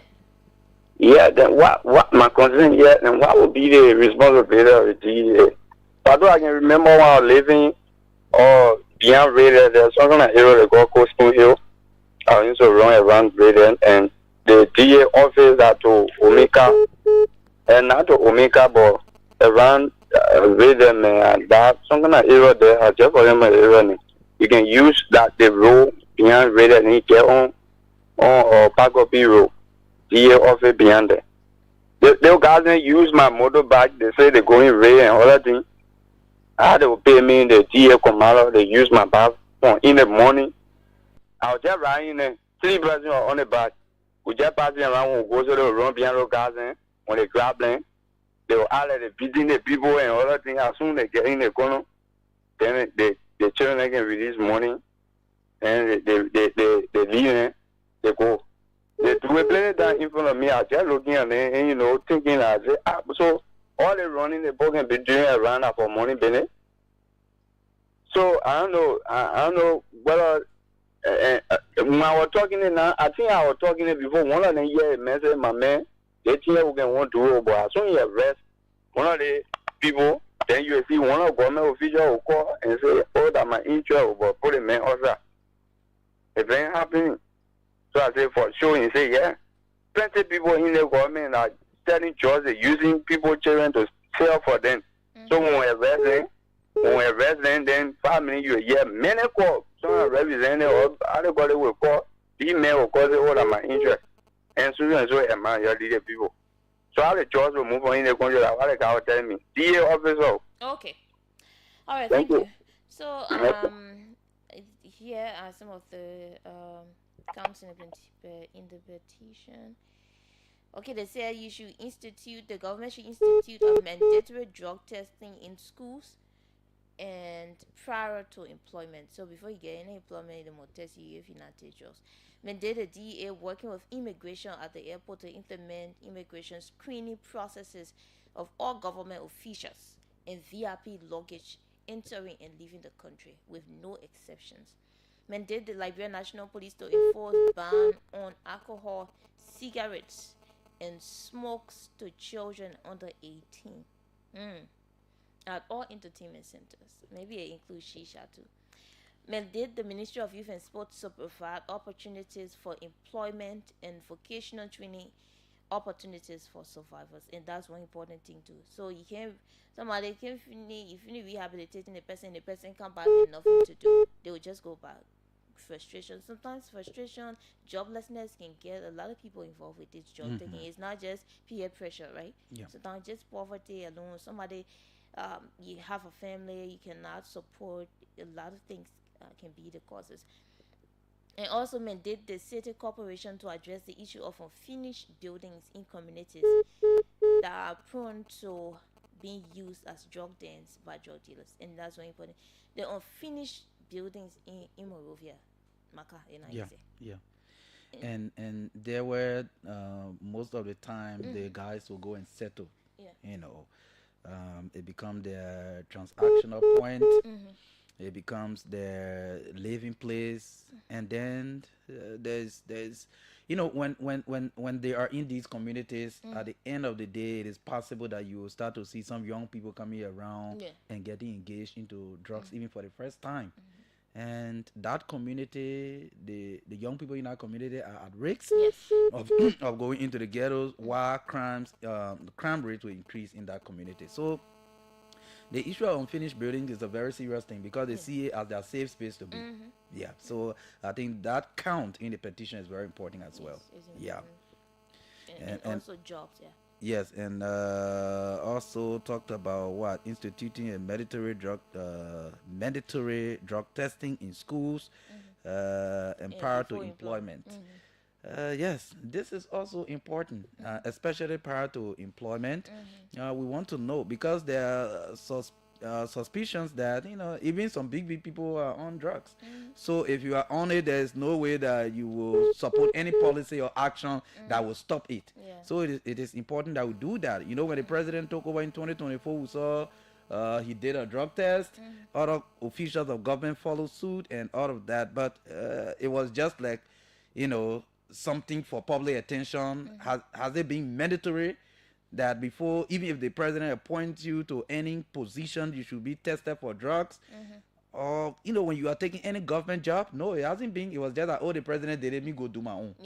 That kind of thing. How many people so it should be mandatory according to the petitioners, and that is important. It should be mandatory. Seriously. And the school. The school. What do you think about it? Testing in schools, all students. That's important. I think it is important because what we've learned over the period of time is that most of the people who are hooked on drugs today, Fatu, if you listen to their stories, they will tell you that they were encouraged by a friend in school. Yes, so we cannot rule out testing in schools. I think whether we can do it quarterly. Yes, we can do it quarterly. Every 3 months we test the whole school. Every 3 months we do it. Every 3 months we do it because the children. 3 months we can do it at 6 months. Okay. 6 months is okay. No problem. Yes, no problem. The whole school years we can do it twice. Yeah, do it twice. Yes, fine. Yes, that would be good because the milk candy in the children bag, different things, all these kind of things. Yeah. So I think it is very important that we do that because we realize that and maybe there were people get initiated from the most in schools, selling in schools. Students selling or bringing materials into schools to sell. Yeah. Maybe you just cut that off. Absolutely. So yes, the testing is very important because our children are going. Yeah, they are going. This thing is very serious. See the statistics you gave earlier about between 1,000 to 1,500 deaths, to 2,000 deaths in just a year time. And that was alarming. Right during the protest, you saw people standing. The zombie thing, sleeping. They're already sleeping during the protest. You won't protest said no to drugs. Like, I saw that video. It's funny, but it's sad. You know. Yeah. What's that about Jimmy yesterday? It was funny. The comments were so hilarious, but. How you go say no to protest? Then he's standing. You can't even shake. You say no to drugs, but you standing just really controlling. And they saying they tire. Yeah, that I want a song. We tire. We sounded very emotional, but again, you tire. But how can you sleep again? But I mean, I think these recommendations from the petitioners are very important, and like the president's own statement, if you look in the president's statement, you can see some of the petitions reflecting in the president's statement. So this shows that the government too is hugely concerned about this crisis, and we want to see the manifestation of the seriousness in practical action. Yes, that's what we want to see. That's what we want to see. Okay. Some we more continue calls? with the course. Yes, some more calls. They told me about 8:30 they will be here, but let's take the course. Good morning. Good morning, Fatu. Yes. And good morning, Marka. Morning. This is James Quill, Police District 14 community to be picked up. Yeah, this morning, Fatu, thank you this morning for the topic because that is a national concern for all Liberians. I think that is very interesting for Liberians to note that this identical issue concerning drugs is an enemy to the state. Now, Fatu, I listened to all of y'all on the radio saying that, everything cannot be government, Fatu. Let me hear. Government has to play a key role in fighting drugs. But the citizen has to work in constant collaboration with the government. Fatu, because they imagine government will not be all over the place in community and other places. This is why we have chairmen, representatives that represent other districts and communities. And those people are the ones supposed to ensure when government, the only responsibility of government to enforce those laws that is written on the book. But it also comes when it comes to the drug issue, Fatu, we as a people of the country, we want to get rid of drugs. We should also be able to locate and identify those places that the drugs is always chaining into. Now, the government needs to set up a system, a policy where when there is a drug within a community, the chairman of that community or the youth president, because all the community they run by youth president, there should be also a constitution that also mandate that community when anyone who sells drugs within that community or a drug taker should be arrested and sent to the law enforcement officer. Now, when it starts to go in that direction, Fatu, I think there will be reduces of drugs in every community because Fatu, government will not be all over like those communities like this place. We have places in those communities, but now as you go see, as you take a police officer, you are doing it at your own rate. So as the previous caller said, it should be also work. The law enforcement also should work in along with the community dwellers to locate those various places that sell drugs, so to minimize drugs situation in our country. We need to help the government to get rid of drugs in our country. Thank you very much. Thank you to 0777-700-995, the females line 0778-594-595, 0778-594-595. The females can use that line. Good morning. Morning, Fatu, and good morning, Brother Marka. Morning. Okay, this is Tuba Morris, and I call you from Canada. Okay. Fatu, thank you very much for the topic on discussion, and thank you to our people that went in the rain yesterday for the safety of our brother and sister in this country. But Fatu, the petition that was presented yesterday, there are a lot of important things that in it, and I pray that if the government will take it into consideration, it will help for the betterment of our society, right? Because the risk is the people that fight in the drug, they are not fair to us. So, if somebody will go for a drug, it should be drug free. You can't be taking in drugs and go for a drug. How will you fight that? If you get out there, you yourself will get your own accord to put in your pocket. These are things that cause the problem, but they say the president considered to declare as a national crisis. That is national crisis. It should be tackled by national security. That is the inclusion of the AFL, the police, and that of the let's just say the joint security, right?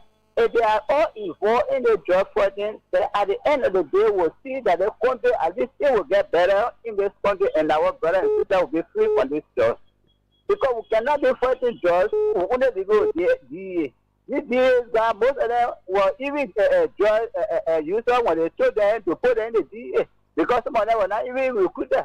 Some of them were brought on board based on their friends, their brother being because their brother in the sector, because I entered their nephew in the sector, they bring them on board. And they were not even tested. So these are the problems that cause the problem for us. So DA alone cannot fight this drug for like drug to be free. The only way is for AFL to be involved, immigration, and the national police. Thank you very much. Thank you to That AFL involvement, well, it will be a different kind of policy. Even though the AFL is part of joint security, to bring them out in enforcing the drug laws, well, I don't see how it aligns, but we'll see what happens. Of course. Good morning. Good morning. You're live. Go ahead. Yeah. Good morning. Hello? Go ahead. You're live. Go ahead. Okay. I called like around Power. Please, the last thing what I want to say will all call my name, please. Yeah, because we live in a community where the guy go around the community. We live around the train track around like Okay. So, hello? Go ahead. Yeah, at that 6 in the morning, they are the group that on the track this morning, now you see. And the most frustrating part there is that the DE will come, because the issue, they see them sending one-on-one this person, they can't be paid for the amount of leave anymore. The other day that talked to one of the DA guys, said, what the issue? Every time you guys come here, talk to the guy, say, my brother, we just try our best. But there are people in the government that support this guy, that the guy working for them. So once you take some of them and get them, before you make them happy, by the end of the day, our job, it just won't have. So even in the community, when DE or John Security, we in the community will say, oh, that the community people, in fact, they will say, we'll bring some of your house when they allow us to move in the community and once ever. So it's very challenging. I think that's why the president talked about the issue of whistleblower protection. So you see, they just walk and kind of take out the screen and walk in together and go and smoke. You see, these days when you go to hospital, parents, BB high because of that. Women are dying, parents are dying because of the thing. You know what I mean? You sponsor your child from day old to school. This level, you just leave from there and join in the street. You said as we are speaking, there are people on the track. Who are those people and what are they doing there? Don't deal. I can see the smoker. They all over on the train track. When you talk and say that government evil, in fact, they will threaten you. They will say any other thing. This time we're afraid of walking the night. Okay. Thanks for the information. Thank you. Okay. Good morning. Good morning. Good morning. Yes, go ahead. I'm Momo Kwaba, a singer. The only like the previous caller stated earlier, just let's just say for instance, I join water for you, fetching water for you. Each time go to the well, I bring the water. As I bring it in using it, I will bring the water maybe week because water you using it. I will just bring it looking. Because as the people fighting, when they get certain person or they ask them or they sustain, then somebody will call for the system, big person. Then they get a few win. Men say, I'm using my phone, but that hand is that. So they just honor it. Okay. So let it see that for inside, then at least it will be okay for we citizens. Okay. Yes, thank you. I don't know if we can talk something else, but let's continue with the course. We can. I'm not sure we can have our guests in studio. No, I'm not sure because. I'm not sure. Yeah. Yeah, good morning, Fatu. Good morning. Yeah, Fatu, good morning. Yeah, Fatu, this is the boss. Yeah, Fatu, this is the boss of Sabu Rasta, Fatu, the faster, the general. I don't need for Fatu in Zimbabwe. No, Fatu, the president see all the French jobs. No, Fatu, you see, God can sleep. Yesterday, when the president was in opposition, the president was seeing all of the ghetto yesterday. But today, all of the president saw the in opposition. But today, they are friends with the president. The president just down for the Liberian people. The president told us it's called an opportunity. Right now, we get the president opportunity. The president will enjoy it, say he don't care.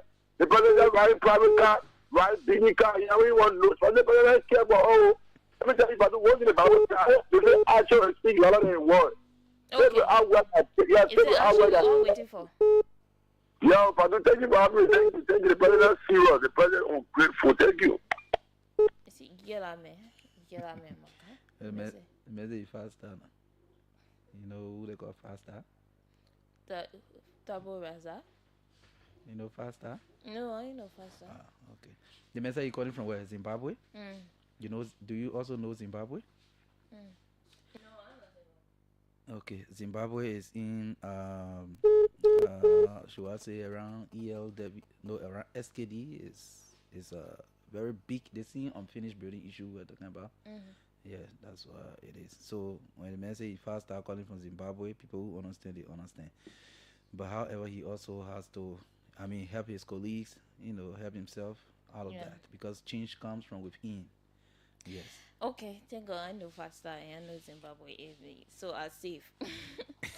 So we are informed. We've been informed that our guest is here, so we'll take them shortly. Wow, 15 minutes to 9 o'clock. So we can continue with the course. Our guests are already here. We are going to. Our guest is already here. As a matter of fact, he's a lone man. So we go straight to him. Good morning. The man late, but still he giving different excuses. Okay, all right. So we just take this very, very short break and let him adjust, and then we come back and we join him.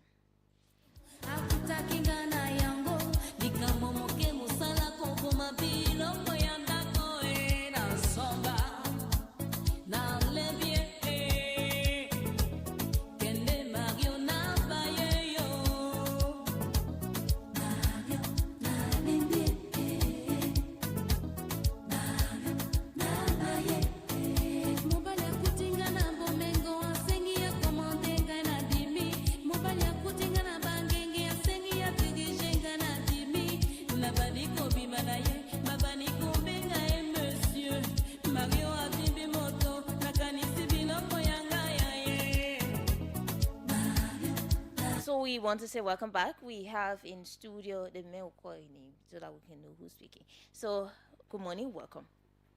Good morning. It's a pleasure being here. Okay. So, my name is Tamus A. Bokari. and I work for iCampus as the communications officer. Okay. Once again, thanks for hosting me. Now, I used to do some stories on Growth Accelerator Liberia about the grants they give to small businesses to enhance their business or scale of their businesses. How far are you still continuing with it? Let's talk about Growth Accelerator. But before I jump into Growth Accelerator, kindly permit me 30 seconds to tell you a little bit about iCampus. Okay. What we are into. So iCampus is a Liberia first ever co-working and innovation space. We've been in existence since 2016, but we launched to the public 2018. We are working the intersection of technology, entrepreneurship, and inclusion. Over time, iCampus has created a space for over 5,000 Liberian youths. Okay. And so if you go to iCampus, it's a busy space for everybody. I mean, mostly entrepreneurs you will see around there. So going to the Growth Accelerator, Growth Accelerator is still ongoing. Okay. We have been running and managing the program along with Accountability Lab, the Ministry of Commerce, and since 2021 we have been impacting entrepreneurs in Liberia. So this is the 5th cohort since 2021. Okay. So how far are you? When did you start? Have you started the processes of maybe accepting applications, call for applications? Yes, we have started the process. We launched the call for application along with the Ministry of Commerce and our investment partners, which are the 4 banks. We got ABI, we got UBA, we got EcoBank, we got Bloombank. I know you further asked me what is investment partner, and then we have our other partners like Accountability Lab, BSC Monrovia, and the Growth Africa. So when we launch call for application, that means the call is open up for people to apply. So this year we are only going with female-led businesses. Female-led businesses. Female-led businesses. Why? So why female-led businesses? And UNDP focus since the 3rd cohort on empowering more females. So last year what we did, we empowered more females. So this year we're empowering females again. And I don't think anyone would say it's a bad thing to empower female-led businesses, but there's a cutting edge around that because yes. So despite we dealing with female-led businesses, but we are also targeting businesses that target females. What do I mean when I say that? So let's take for instance, I'm a male entrepreneur, but then my products are primarily targeting females. Like maybe I face only blouses. Okay. Like I sold only female blouses as a tailor. I can't apply. You can't apply. I can't apply. Okay. So I'm a business too, but I'm the CEO as a male. But 80% of my workers or employees are also female in top managerial positions. Okay. I can't apply. So I'm empowering females as well. Okay. Let's hear from the female who has joined us. Good morning. Good morning, Fatu, Kamara. So you could just adjust the microphone. Okay. At your convenience, you can bring it up. Very well. Okay. So my name is Stephanie Como Moba, and I work for iCampus Liberia as the program officer. Okay. You've launched the call for applications. What are you looking for? So we are looking forward to receiving applications from all across Liberia, and especially from females owned businesses. As my colleague said, we are also looking for male businesses that have the products or services that target only females. Like for example, we had Payless Cloth Pad that he was one of our winners from the 40,000 grant on the same program, Growth Accelerator program. So he product targets females. He do sanitary pads. So businesses like that, or businesses like the example my colleague made, blouses or dresses. For females, you can apply as well as a male owned business. But this is not 40,000 anymore. This is No, it's not 40,000 due to the limitation of the funding. okay. For this year, the grant funding is just $10,000 Okay. for all the winners that will go through the program. Okay. Have you started receiving applications? How many winners you're looking for? So from yesterday, when we saw the data, we saw 103 applications. Okay. We have to check it this morning, and for this program, we are getting only 9 winners from the program. Okay. So what is the schedule like? What are the plans? When is the application process going to end? What's the next process? How does one become an eligible person or a winner of this grant? Okay, so we launched the call for application like 3 weeks ago. Yeah. And the application will be closing on this Sunday. After we close the application, we have an independent selection committee Okay. from different angles of iCampus. They are going to sort up, firstly, we at iCampus and the Ministry of Commerce and Industry is going to look at the application and see the basic criteria, which is your business registration, your tax clearance. Then we shortlist 50 businesses that will go to the independent selection committee Okay. to look at everything from the beginning of the application to the end. And they will submit 25 businesses applications to us, and we will go now in the field to do a due diligence visit to these 25 businesses to check all the people's work that they submitted. Okay. And we will now bring back their feedback from the field, and we will have like 18 businesses going to pitch. So after that process is the pitch ceremony. So we have a pitch ceremony that we invite the public, and it's a public event that we have another set of judges apart from the independent selection committee.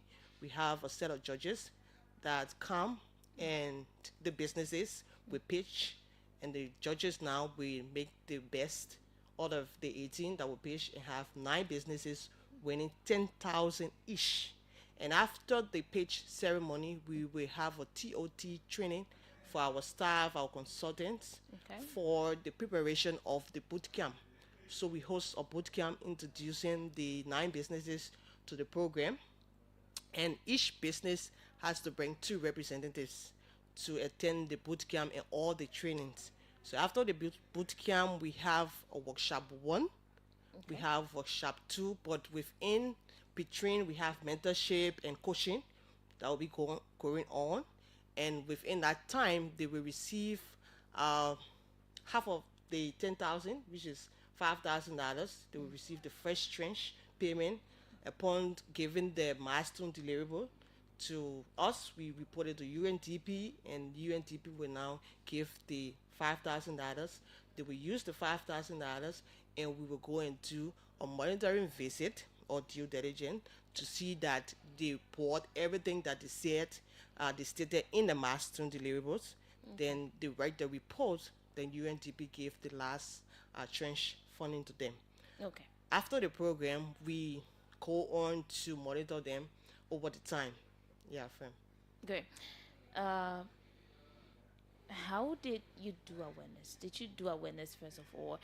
Because a lot of these programs, people in rural areas are not informed. And another question I wanted to ask was, let's say I have this program that targets females, right? But I'm not somebody who's educated. I'm not aware of a lot of these processes you're talking about. Do you assign people to me to teach me or to help me with the processes? Let's talk about that. Okay, so the program is not for startup businesses. Okay. The program is for businesses that already have the products or services on the market, and businesses that have been in existence since 6 months or a year or plus. So we have our volunteers in the various counties that carry on distribution of our flyers about the application, and also awareness to where they post the flyers to let people know that this is the program, this is the process. You have to go on our website, which is www.growlib.org, and apply. You will not apply with hard copy applications, so all application has to be online. So if you have your business in a county that you are not letter, you will have to find someone that is letter to help you go through the process. But we don't help you go through the process to say, okay, we'll take you step 1, step 2, but we will give you all the steps in how to get the link and apply. Do you help me with access to somebody you think can help me? No, we don't. No, we don't do that. We just encourage them to find someone that is letter. But don't you think that's also important? Because this is what you want to help these businesses scale and grow. So in spite of how educated or whatever knowledge the person has, about your processes, the person still needs the help you're giving out. So I think giving that person access to people who can help them to win this thing, because it also helps in the process with eligibility. So right now what we're doing is awareness by being in the studio, and we also did a jingle that is being played in the 15 counties. So the jingle is being played for awareness as well, how to apply for the grant.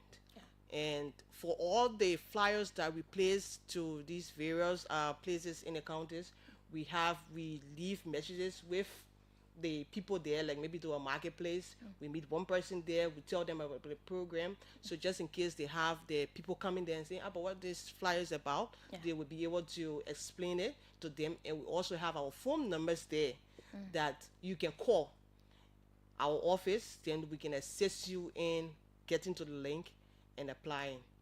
Okay, you want to say something? Yeah, but my it's the same thing. Almost the same thing. Let's talk about the sources of previous winners of this Growth Accelerator program. Do you still go about monitoring them after giving the final tranche to know if maybe the money you gave did not just go in vain? Do you want to know all of that? Yes. As you go. Let me go on. Okay. So that's the beauty of Growth Accelerator. We just don't accelerate and leave people along the way. We follow you. So last year, with the funding from UNDP, we went about in the field to do an impact assessment from cohort 1 all the way to cohort 3. And then that report is up on our website, which is www.growlib.org. If you go to the impact study tab, you can find that report. So our goal in the field was to make sure we follow businesses that we have impacted and given grant to. Wow. How do you measure the impact of your program on these businesses? So what I can say, because I was in the field as well, I can tell you that 60% of the businesses that have gotten grants since cohort 1, some of them are still in operations. Entrepreneurs mostly in the first year of operation, second year, third year are prone to failure, but there are more impactful businesses that are still operational with the grant funding from UNDP.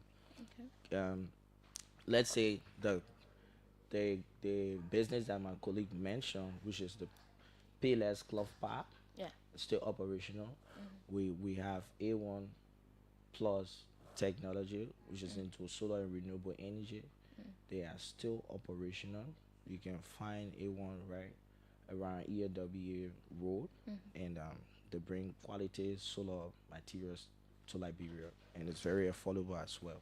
Okay, do you maybe help me? Let's say I've won the 40,000 grant. Can I win again? If not, do you help me link me up to other programs?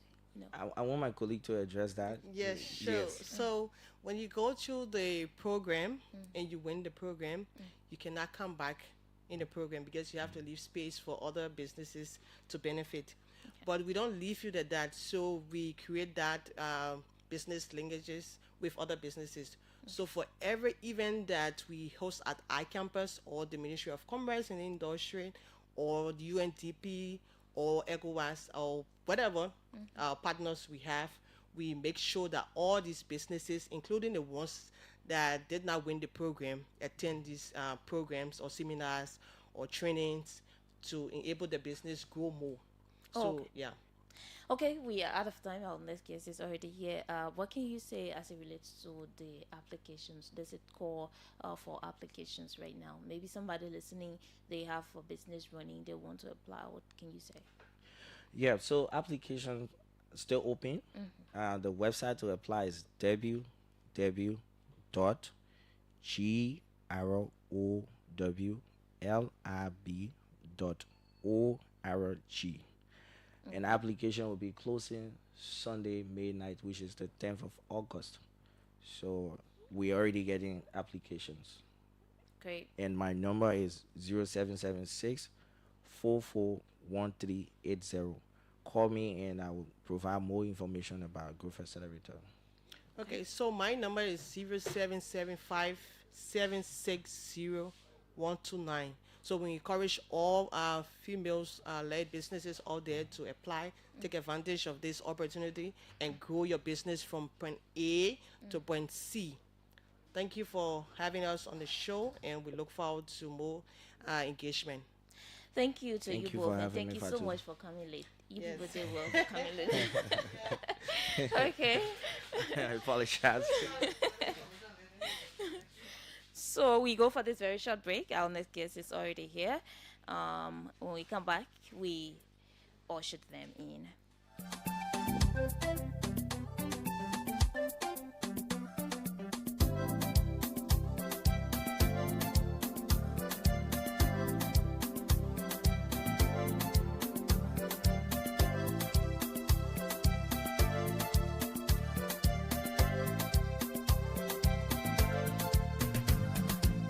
Malaika, nakupenda malaika.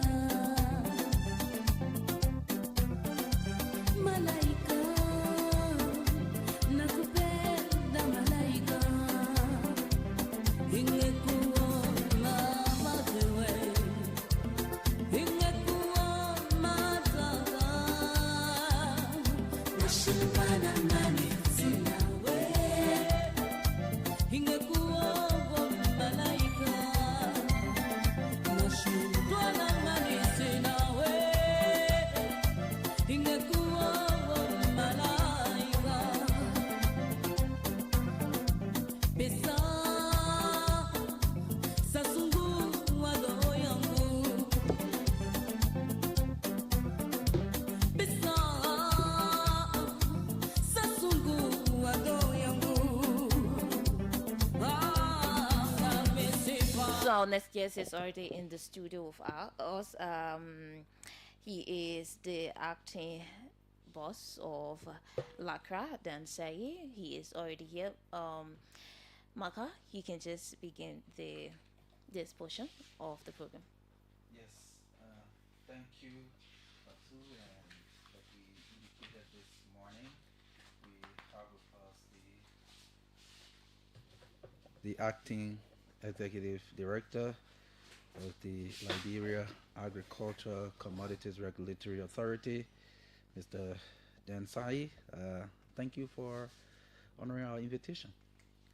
Marka, let me first of all recognize your migration, your transition to OK. OK is a very powerful radio station, just as true. Okay. And sometimes, it is good to experience, transitioning across, different institutions. It's my pleasure being here this morning. When I received your invitation yesterday, I thought it was important to come to sit with you, and not just sitting with you, but provide information that will help our farmers, that will help policymakers, that will help those who are involved in the value chain of our cocoa, coffee, and the oil palm sector.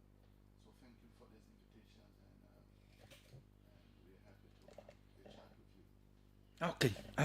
How is Lakra? I think Lagra is good. Lagra is getting healthier.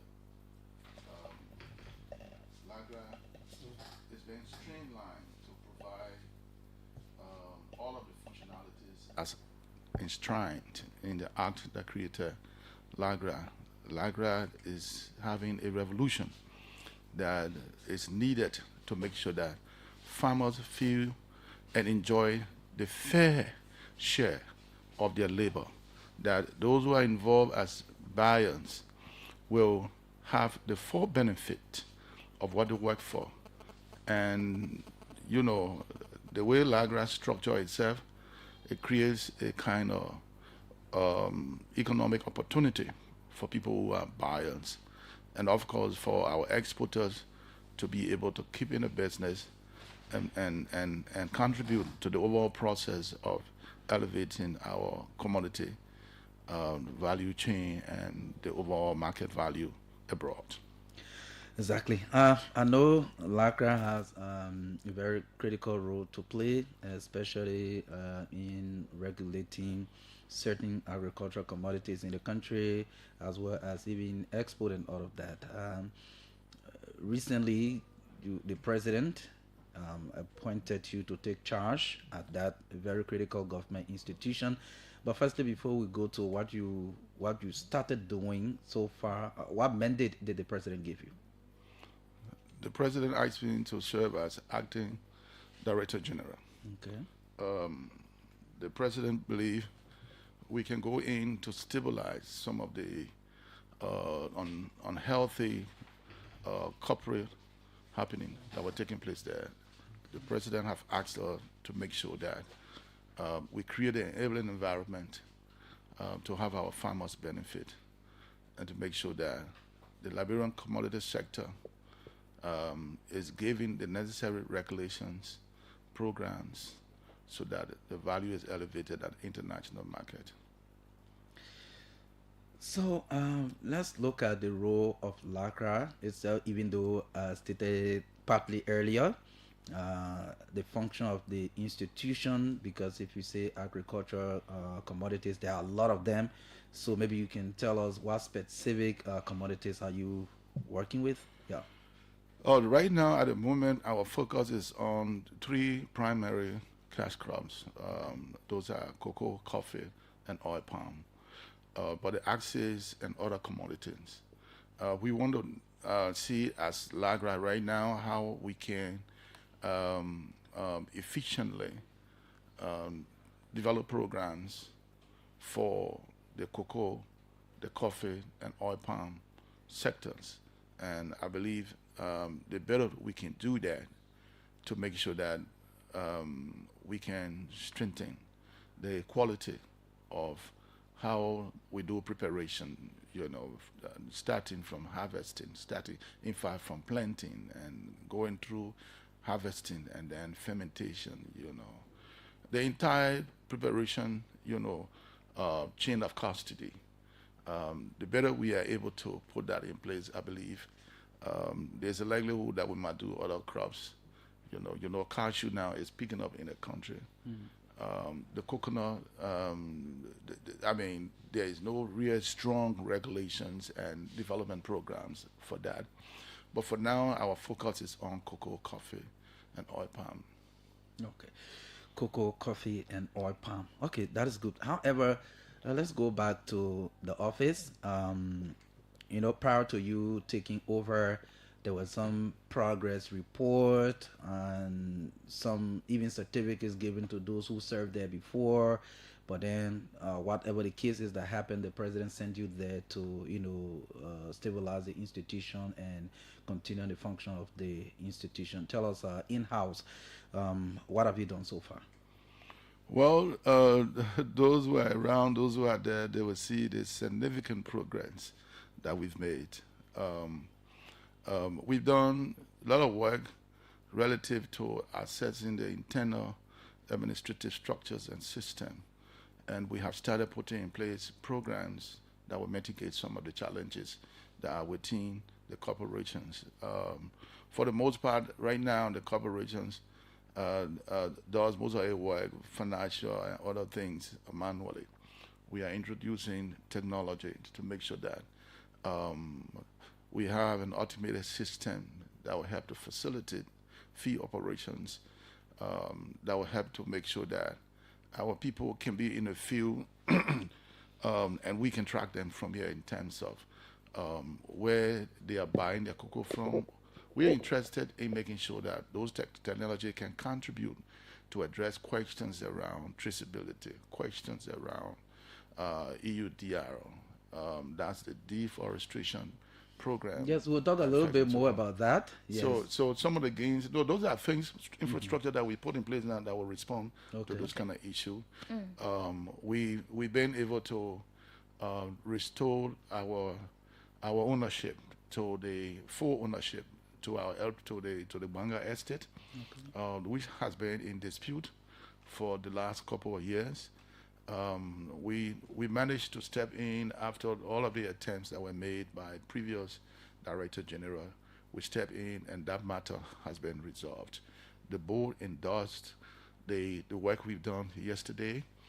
So I mean, it's a factor. It's something to celebrate. We think now we will have the opportunity, the free hand, to develop the palm estate we have there, to see if we can make use of the other land that is there to do coffee. You know, we had coffee there before, and right now we have one of the best in the world, the Liberica coffee, and so we want to make use of the land. We had 617 acres of land there, but we've lost some of it as a result of encroachment. So the 438 that we have there, that we've been able to secure, we're going to make good use of that to make sure that that place become very active again, that place regains its pre-war status or even beyond.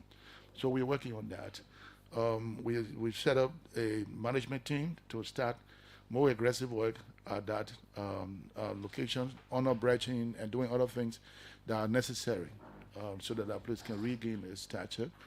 The coffee has been coming out, but very slowly. Just the last 2 weeks, we got one investor that came in and is very interested in renovating our entire Lofa estate. Right now, as a matter of fact, the corporation itself have started doing one of the warehouses and so forth. So renovation work is going on there right now.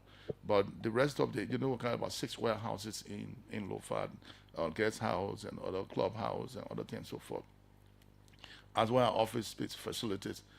We are securing that arrangement with the investor who is interested in participating in our coffee sector to do the renovations. Active conversation is taking place now around that.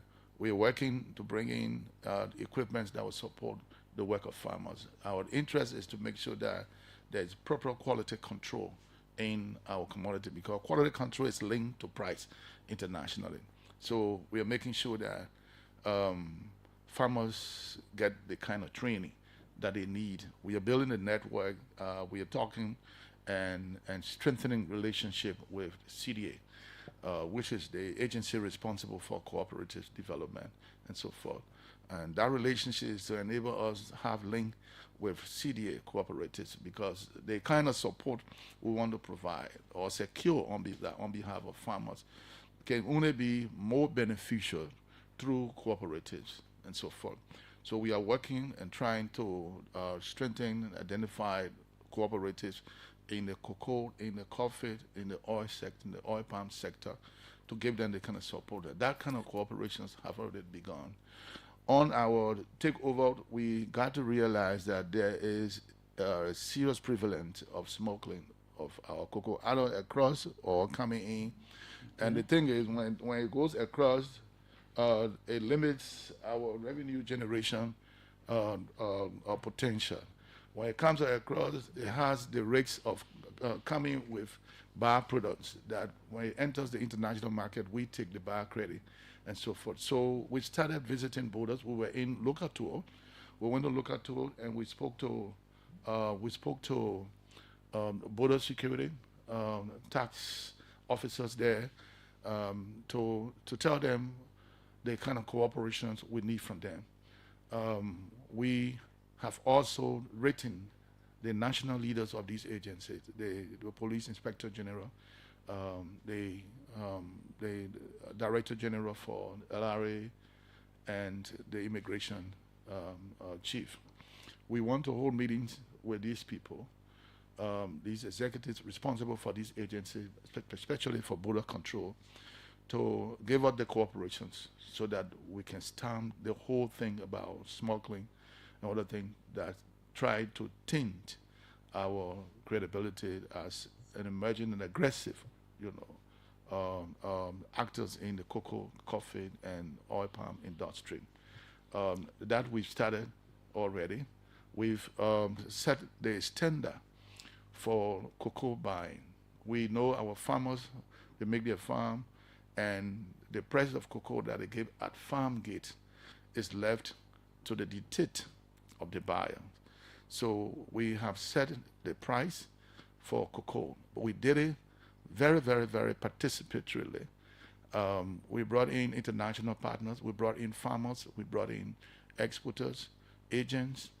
We brought in one room to look at what the international is offering, to look at all of the expenses to go through to be able to arrive at a consensual price at farm gate. And that discussion was very unique.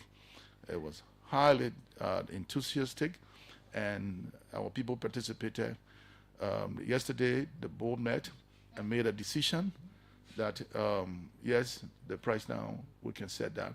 For the coffee, we are trying to do exhaustive consultations and to talk to other international and development partners outside so that we can set that price that is more acceptable to all of the actors in the value chain. Yes, so, okay. What's the current price right now? It's about $4.73 at the per kilo at the farm gate, meaning that 1 ton of cocoa at the farm gate will be about $4,730. I know that's for grade A. Okay, grade A. Okay. Yes, I know you are, setting foundation for progress in Lacra, and in your opening statements, you mentioned that the president mandated you to go and stabilize the institution and continue its functionalities. Have you done that? Have you settled all internal issues? Where are we at Lacra? Well, I have a background of peace building. Okay. And the first thing we did was to understand the internal issues. What are the factors that are leading to disharmony? Okay. At the higher level of management, and at the middle level, and then at the lower level. We then call meetings of staff and so forth. And based on our understanding, we visited some of the policy issues that have divided higher level staff and so forth. We created a system that would solve those problems. At the higher level, there were questions of suspicions and this and so forth. So we were able to call, first of all, we developed a particular compliance checklist that will have to be followed by everybody. When we got there, there were divided kind of system to do export, but we have been able to harmonize that, and we did it with the involvement of the technical people, the APN people, the GMTS people. Those are people who man the main entrance of Freeport to ensure that every commodity entering the port is assessed and is satisfied. They help us to do all of these, and we set up a communication system so that they can give us alert and we can also talk to them. So we have a common chat room with these group and so forth. So at that level, we've been able to address it. We went at the middle level, met managers to hear from them on the concerns that they have and so forth. So the issues are resolved? As far as we know, the issues are resolved. Within the institutional working system, if there are external actors influencing anything that you see and so forth, we'll hope that those actors behave responsible and allow LAGRA to function. Let's talk about accountability. The former boss of LACRA was suspended based on credibility issues.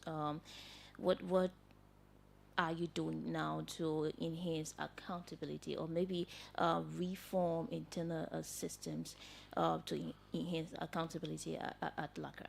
First of all, when you look at LAGRA, LAGRA is a technical institution, and LAGRA is a service delivery organization. You cannot operate LAGRA in the kind of arcade structure that existed when we got there. We are building right now a technology platform. That technology platform make us the aggregator in bringing farmers, in bringing exporters, bringing how you call it, buyers, and everybody together. So we connect them in a platform where if we want information, we'll get the information.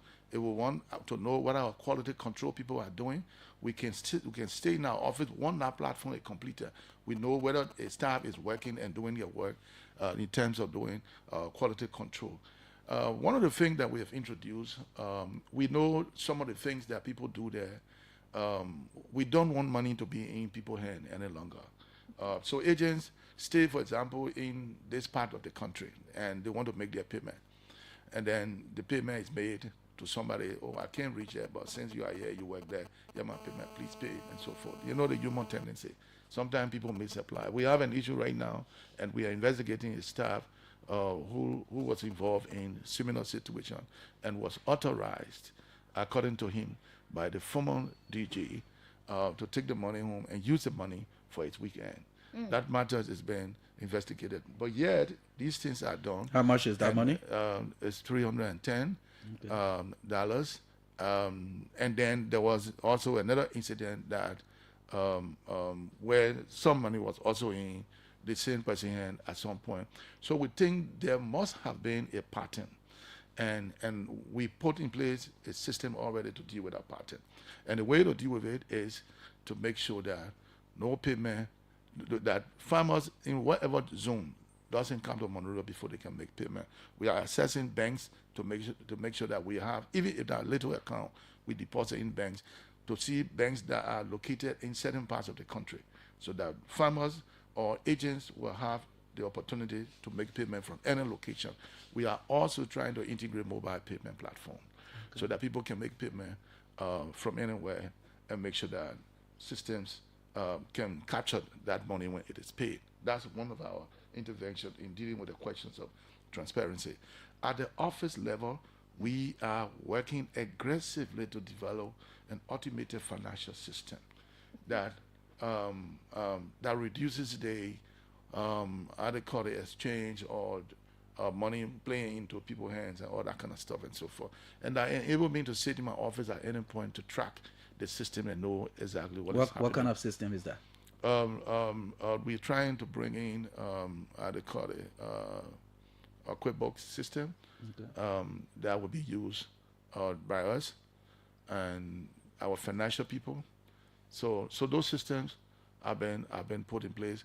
We are trying to make sure that in the warehouse we encourage the use of electronic how they call it, scaling system, so that when the cocoa is scaled, automatically registers on our platform. So we get to know that, yeah, you've scaled your cocoa, we get to know that you've done your quality control, and these informations can be aggregated for reporting purposes.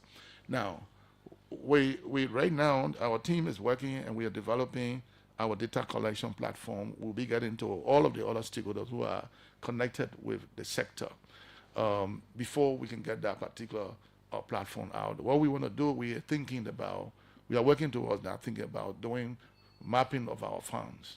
Now, that mapping involves profiling farm owners and making sure that farms are mapped to have their GPS coordinates in our system, that I can stay here and know the location of a particular farm.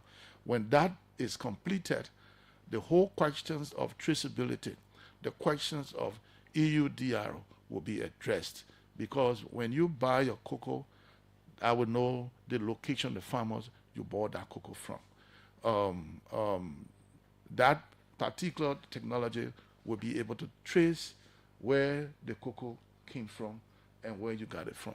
So all of these are going on. We are talking to other extended technological branded actors who are important into this particular system so that when it is done, it becomes a key platform to provide data for development decision making. Say, for example, if we do farmers profiling, it will give us data that tell the age of the farmer, the population in the household of the people, and so forth. So whether that farmer is a male or female, those data will be available, and development partners will make a prediction or determination.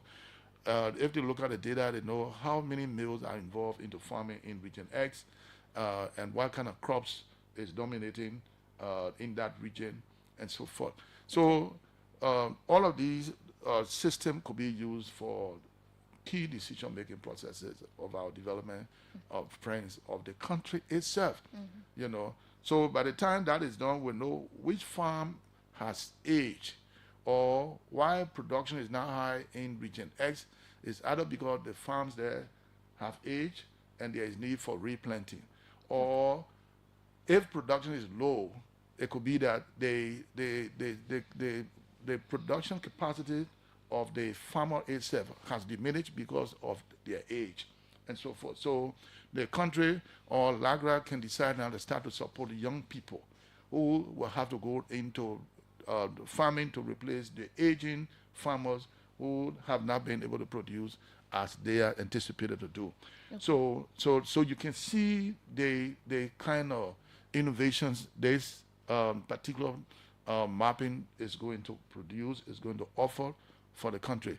I want to sit in my office and know, based on our platform, how much volume of export have been carried out by exporter X. I want to sit right there and know I don't have to ask questions. Maybe my development partner is supposed to know that. We've also taken down our current website. Now is being worked on by a new by our technicians, and what they're doing is I want you to sit in Grand Cru if you are an agent, to just go on our page and download your form, and once you download your form, you can fill it in and upload it and send it to us. So you don't have to pay your money from Grand Cru to come here to do that. Besides that, we have introduced barcoding system in the form, so that when your certificate is offered to you, we will put a barcode on it. So if somebody want to switch your certificate, or you want to switch to give it to somebody, I just scan the barcode and your entire data will appear. When we got there the first 1 week, we've changed the way the certificate is being done. People were still using manual, passport and sticking it. So it means anybody can come remove that passport size photo and replace it with any photo, and impersonate, And because we wanted to control that, we changed that. Now the passport, the entire certificate, your photo will be printed, inserted into the certificate. So you can't remove it. You can't do anything. So, I can't name some of the things we lined up, some of the things we've done right now in the system. The evidence is there in LAGRA, and people are now beginning to feel the impact. Those who got vision, they're beginning to see where LAGRA is going. And by the time we spend up to the end of the month, end of the year, LAGRA will start breathing fresh air. Those who are there will have to understand. When we got there, the one thing that maybe may interest you to know, all of the system that we are talking about should match the skill and capability of people who are available to do the job and so forth. Right now, just our scanty analysis of our staffing and so forth, a little over 60%, they are either high school or high school dropout or misplaced in the department where they are and so forth. Mind you, we are keen on also experience. So not that you have high school, so it's an automatic say, yeah, you're not. No, but once the experience is there and your deliverable are impactful, yeah, that's a plus and so forth. Okay. But we want productivity. We want transformation. And if we get these things, we got to make sure that skills are matched with, the responsibility or functions that you have to undertake. Because we are very aggressive. We're talking to partners that have already offered. The UNIDO have offered to build capacity of our staff and so forth. We'll soon be revamping our laboratory at the headquarters and doing several more. I can recall you had was it a staff retreat recently? What was that for? Well, no, what we had was a stakeholder engagement. Okay. That stakeholder engagement was to bring all of the actors across the country, from Lofa, from Grand Jide, from Nima, basically people from around the cocoa, belt. They came to input into the decision regarding the price. In the past, that was the first in history, that people have done a kind of inclusive process to develop the price of the cocoa. The farmer knows what they go through to prepare their cocoa. The agent know what he or she goes through to buy the cocoa. The exporter know what he go through to make sure that he get the cocoa exported. So we brought all the actors to make sure that they share into the overall decision regarding the price, so that we have a consensus price.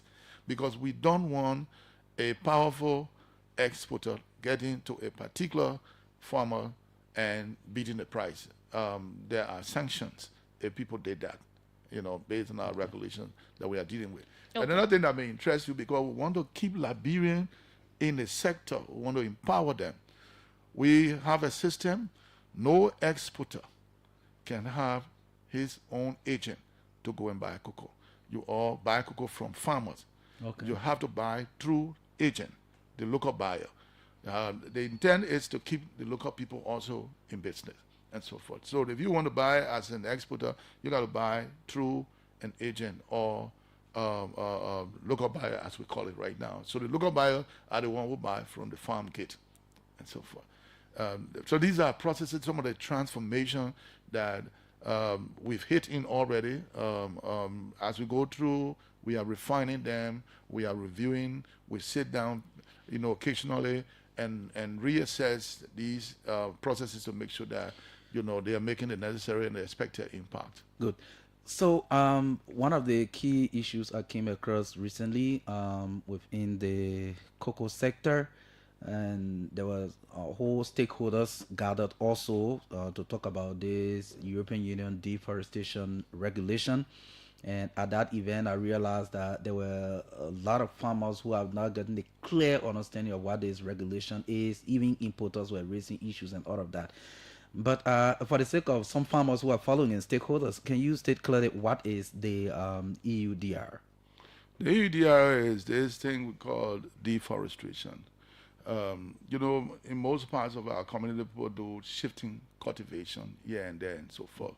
They want people to make sure that we keep part of the forest. We don't cut everything, because, we want to get this farming done. The concentration based on the reports from the EU and other development partners is highly prevalent in the southeast, particularly in the Grand Jide and so forth. But after reviewing what they said, we thought one of the things that we need to do and to put in place is to make sure that we introduce the system that we are introducing. Okay. Now, the EUDR, we've started doing awareness, started doing workshop, providing education to our community and so forth. And these efforts are making significant gains. We plan to also meet with the European Union on our overall strategy to deal with the whole questions of EUDR and so forth. Okay. I'm concerned still about, this issue about accountability at LACRA. What gaps or idea gaps within maybe the procedures or the policy or the internal system that allowing frauding or let's say improper documentation or bribes within LACRA? Well, I'll tell you one thing that I want you to also understand. Mm-hmm. Some of the things you read in newspaper, most of them are part of this information. Okay. you know, Lagra is a semi-autonomous corporation. Okay. Right now it's largely supported by government, so we are more like civil servants. Civil servant honor the civil service order. You must have a full stop at certain point. A civil servant as a civil servant. Those kind of corporations are not actually environment where if your rights are being violated, you can talk. But when you set up yourself as a quasi-political structure to agitate when the president make a decision, it raises questions about your standing as a civil servant. When the president make a decision, the president make the decision on the basis of his independent opinion. You cannot be a civil servant and jump in the street the next day or in a radio station and so forth and raising those questions and so forth. Okay. Those are out of the those are attitudes that are out of the context of what people working in the corporate environment should be doing, and secondly, people who serve as civil servants. Civil servants they have the right to say, "Oh, my services or my right is not being respected this way." But civil servant cannot be in the vanguard of getting the radio station and say, "Mr. President, the decision made, we are protesting the decision," and so forth. Yeah, so in line with that question, what do you say to reports that claims there were systems put in place under the Sankolo administration to curtail smuggling? There are claims that some of these systems are being weakened now, giving rise to cocoa smuggling. What can you say to that? Well, those are all mischief. Okay. It's unfortunate that Sankolo is a decent man, and it's unfortunate that he will meeting a link and a group that will want to provide misleading information that he's thriving on. This is untrue. But the same people who said that these people are smuggling, they are assigned at the gate. Nobody have removed them. The people who he left there as task force, the very people still are assigned to the gate. They still maintain that they are smuggling. Then we need to investigate those people and the man who assigned them, who happen to be Sankolo. Because if they are still at the gate and they maintain that there is smuggling going on there, then who is allowing that? Or could that be that somebody is allowing it to create a smuggling on the increase? Well, the smuggling through the gate that they're talking about, when you say, I have not admitted, how can you say it's on an increase? That's a question. Now, so the smuggling that I know that we are dealing with is the one at border points, which is linked to a lot of factors. First, most of our farms are old. Productivity at our farm have diminished. So people sometimes choose to go across the border to buy. Number two, right now, the immediate border point we have, the countries, our price now that we are offering is higher than what they are offering in their countries. In Sierra Leone, is around $3 something per kilo. We are $4.73. In Guinea, the same thing, $3 something. We are offering $4.73. Now, who in a business would not want to chase higher price? Okay, so they are attempting to cross their produce they to bring Liberia. the produce and other things and so forth. And we try to find a way to see how a control mechanism can be put in place. So what concrete step have you taken towards that? Well, I just told you we had a meeting with border security and tax officers at border point. We wrote the Inspector General. We wrote the LRA Director General. We wrote Immigration Chief. We are planning meetings with these border chiefs to make sure that they can collaborate with us for us to deal with the situation. Okay, if you're just joining us, you're listening to the OK Morning Rush here on OKFM 99.5. Our guest this morning is Honorable Dan Saye, the Acting Director General of LACRA, and we are talking about work they are doing there at LACRA and other issues. But the reason I raised the deforestation issue, I will understand that if you beginning certain point, because there's a cutoff point, which you're aware of.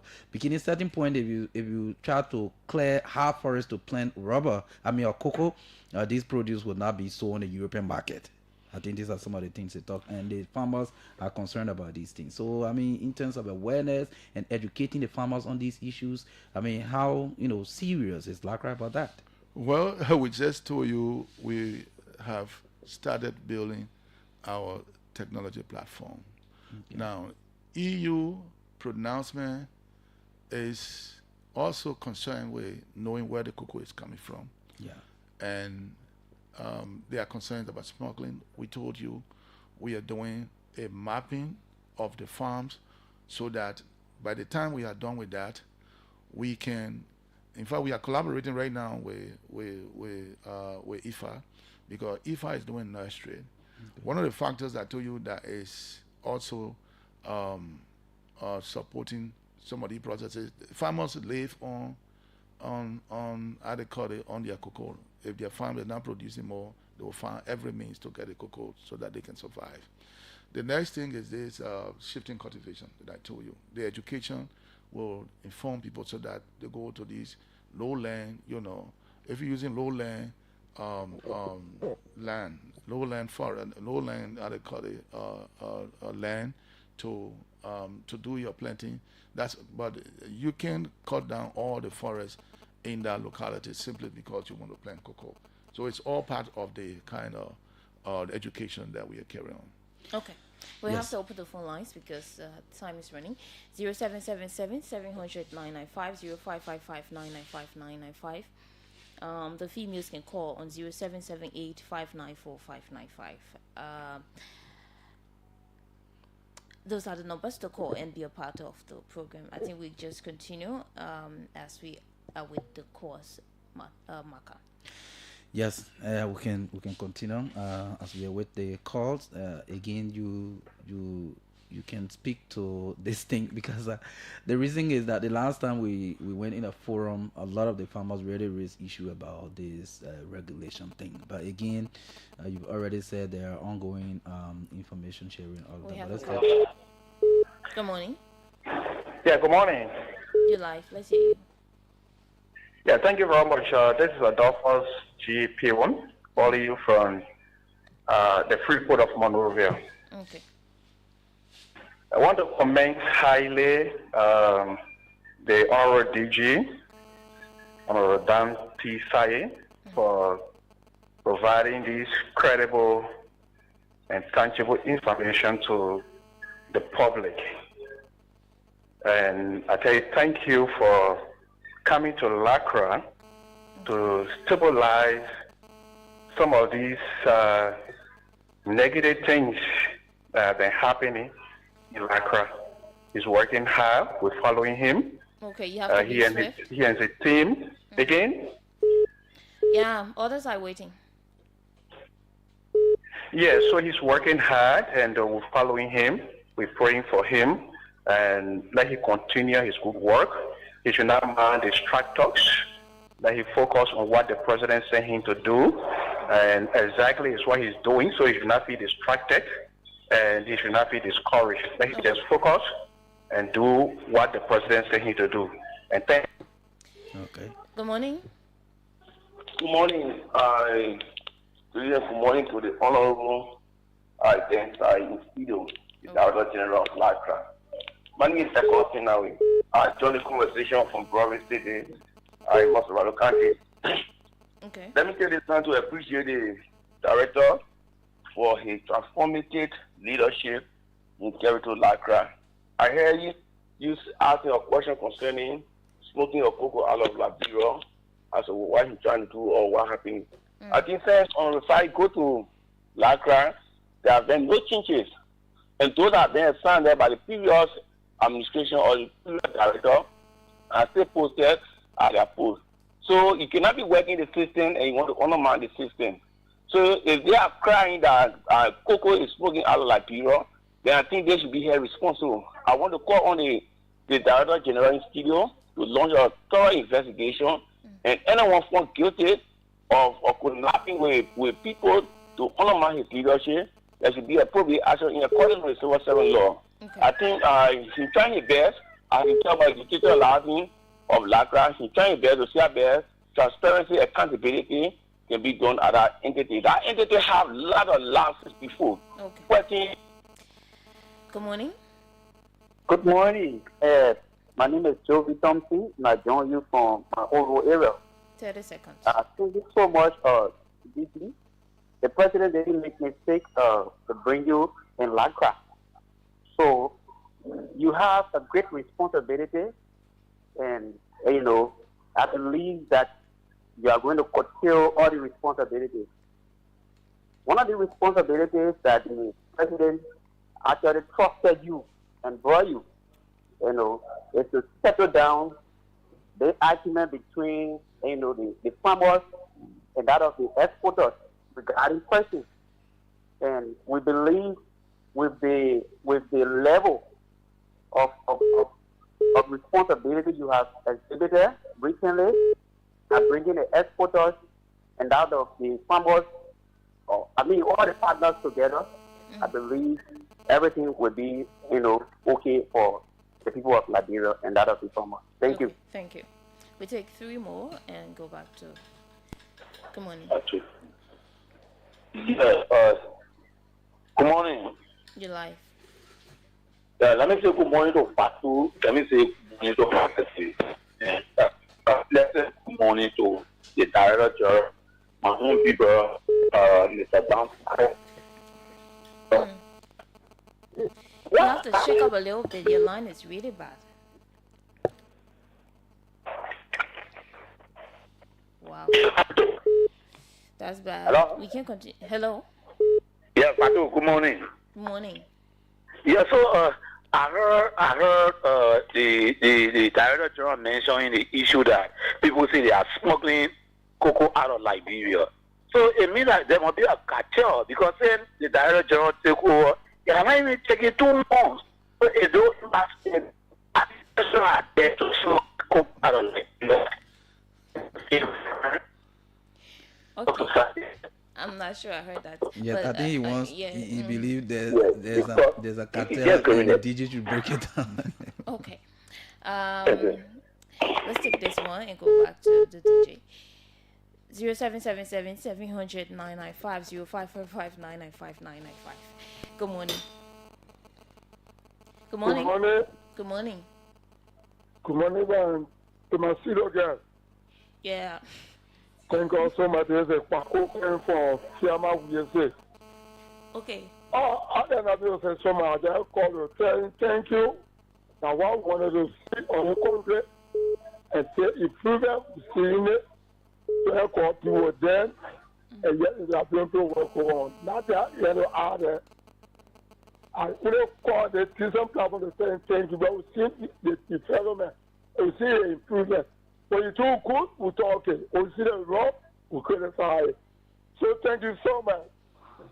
Okay. Thank you to my tribal family. Okay. Everybody like now we studio kids in there. Okay, we'll go back to the DG. You listen to the callers. Maybe you would like to respond to some of the concerns they raised. Well, if you were to consider the calls that came in as a survey of appraisal in terms of what we're doing, we got A+. And I tell you one thing, the president mandate will be executed to the fullest. We are there to transform Lagra, transform our cocoa sector, the coffee sector, the oil sector, in a way that will create wealth for our people and that will create food security for our people. We are working towards value addition. We make sure that there is value addition. We are developing more exhaustive policy that will address those questions.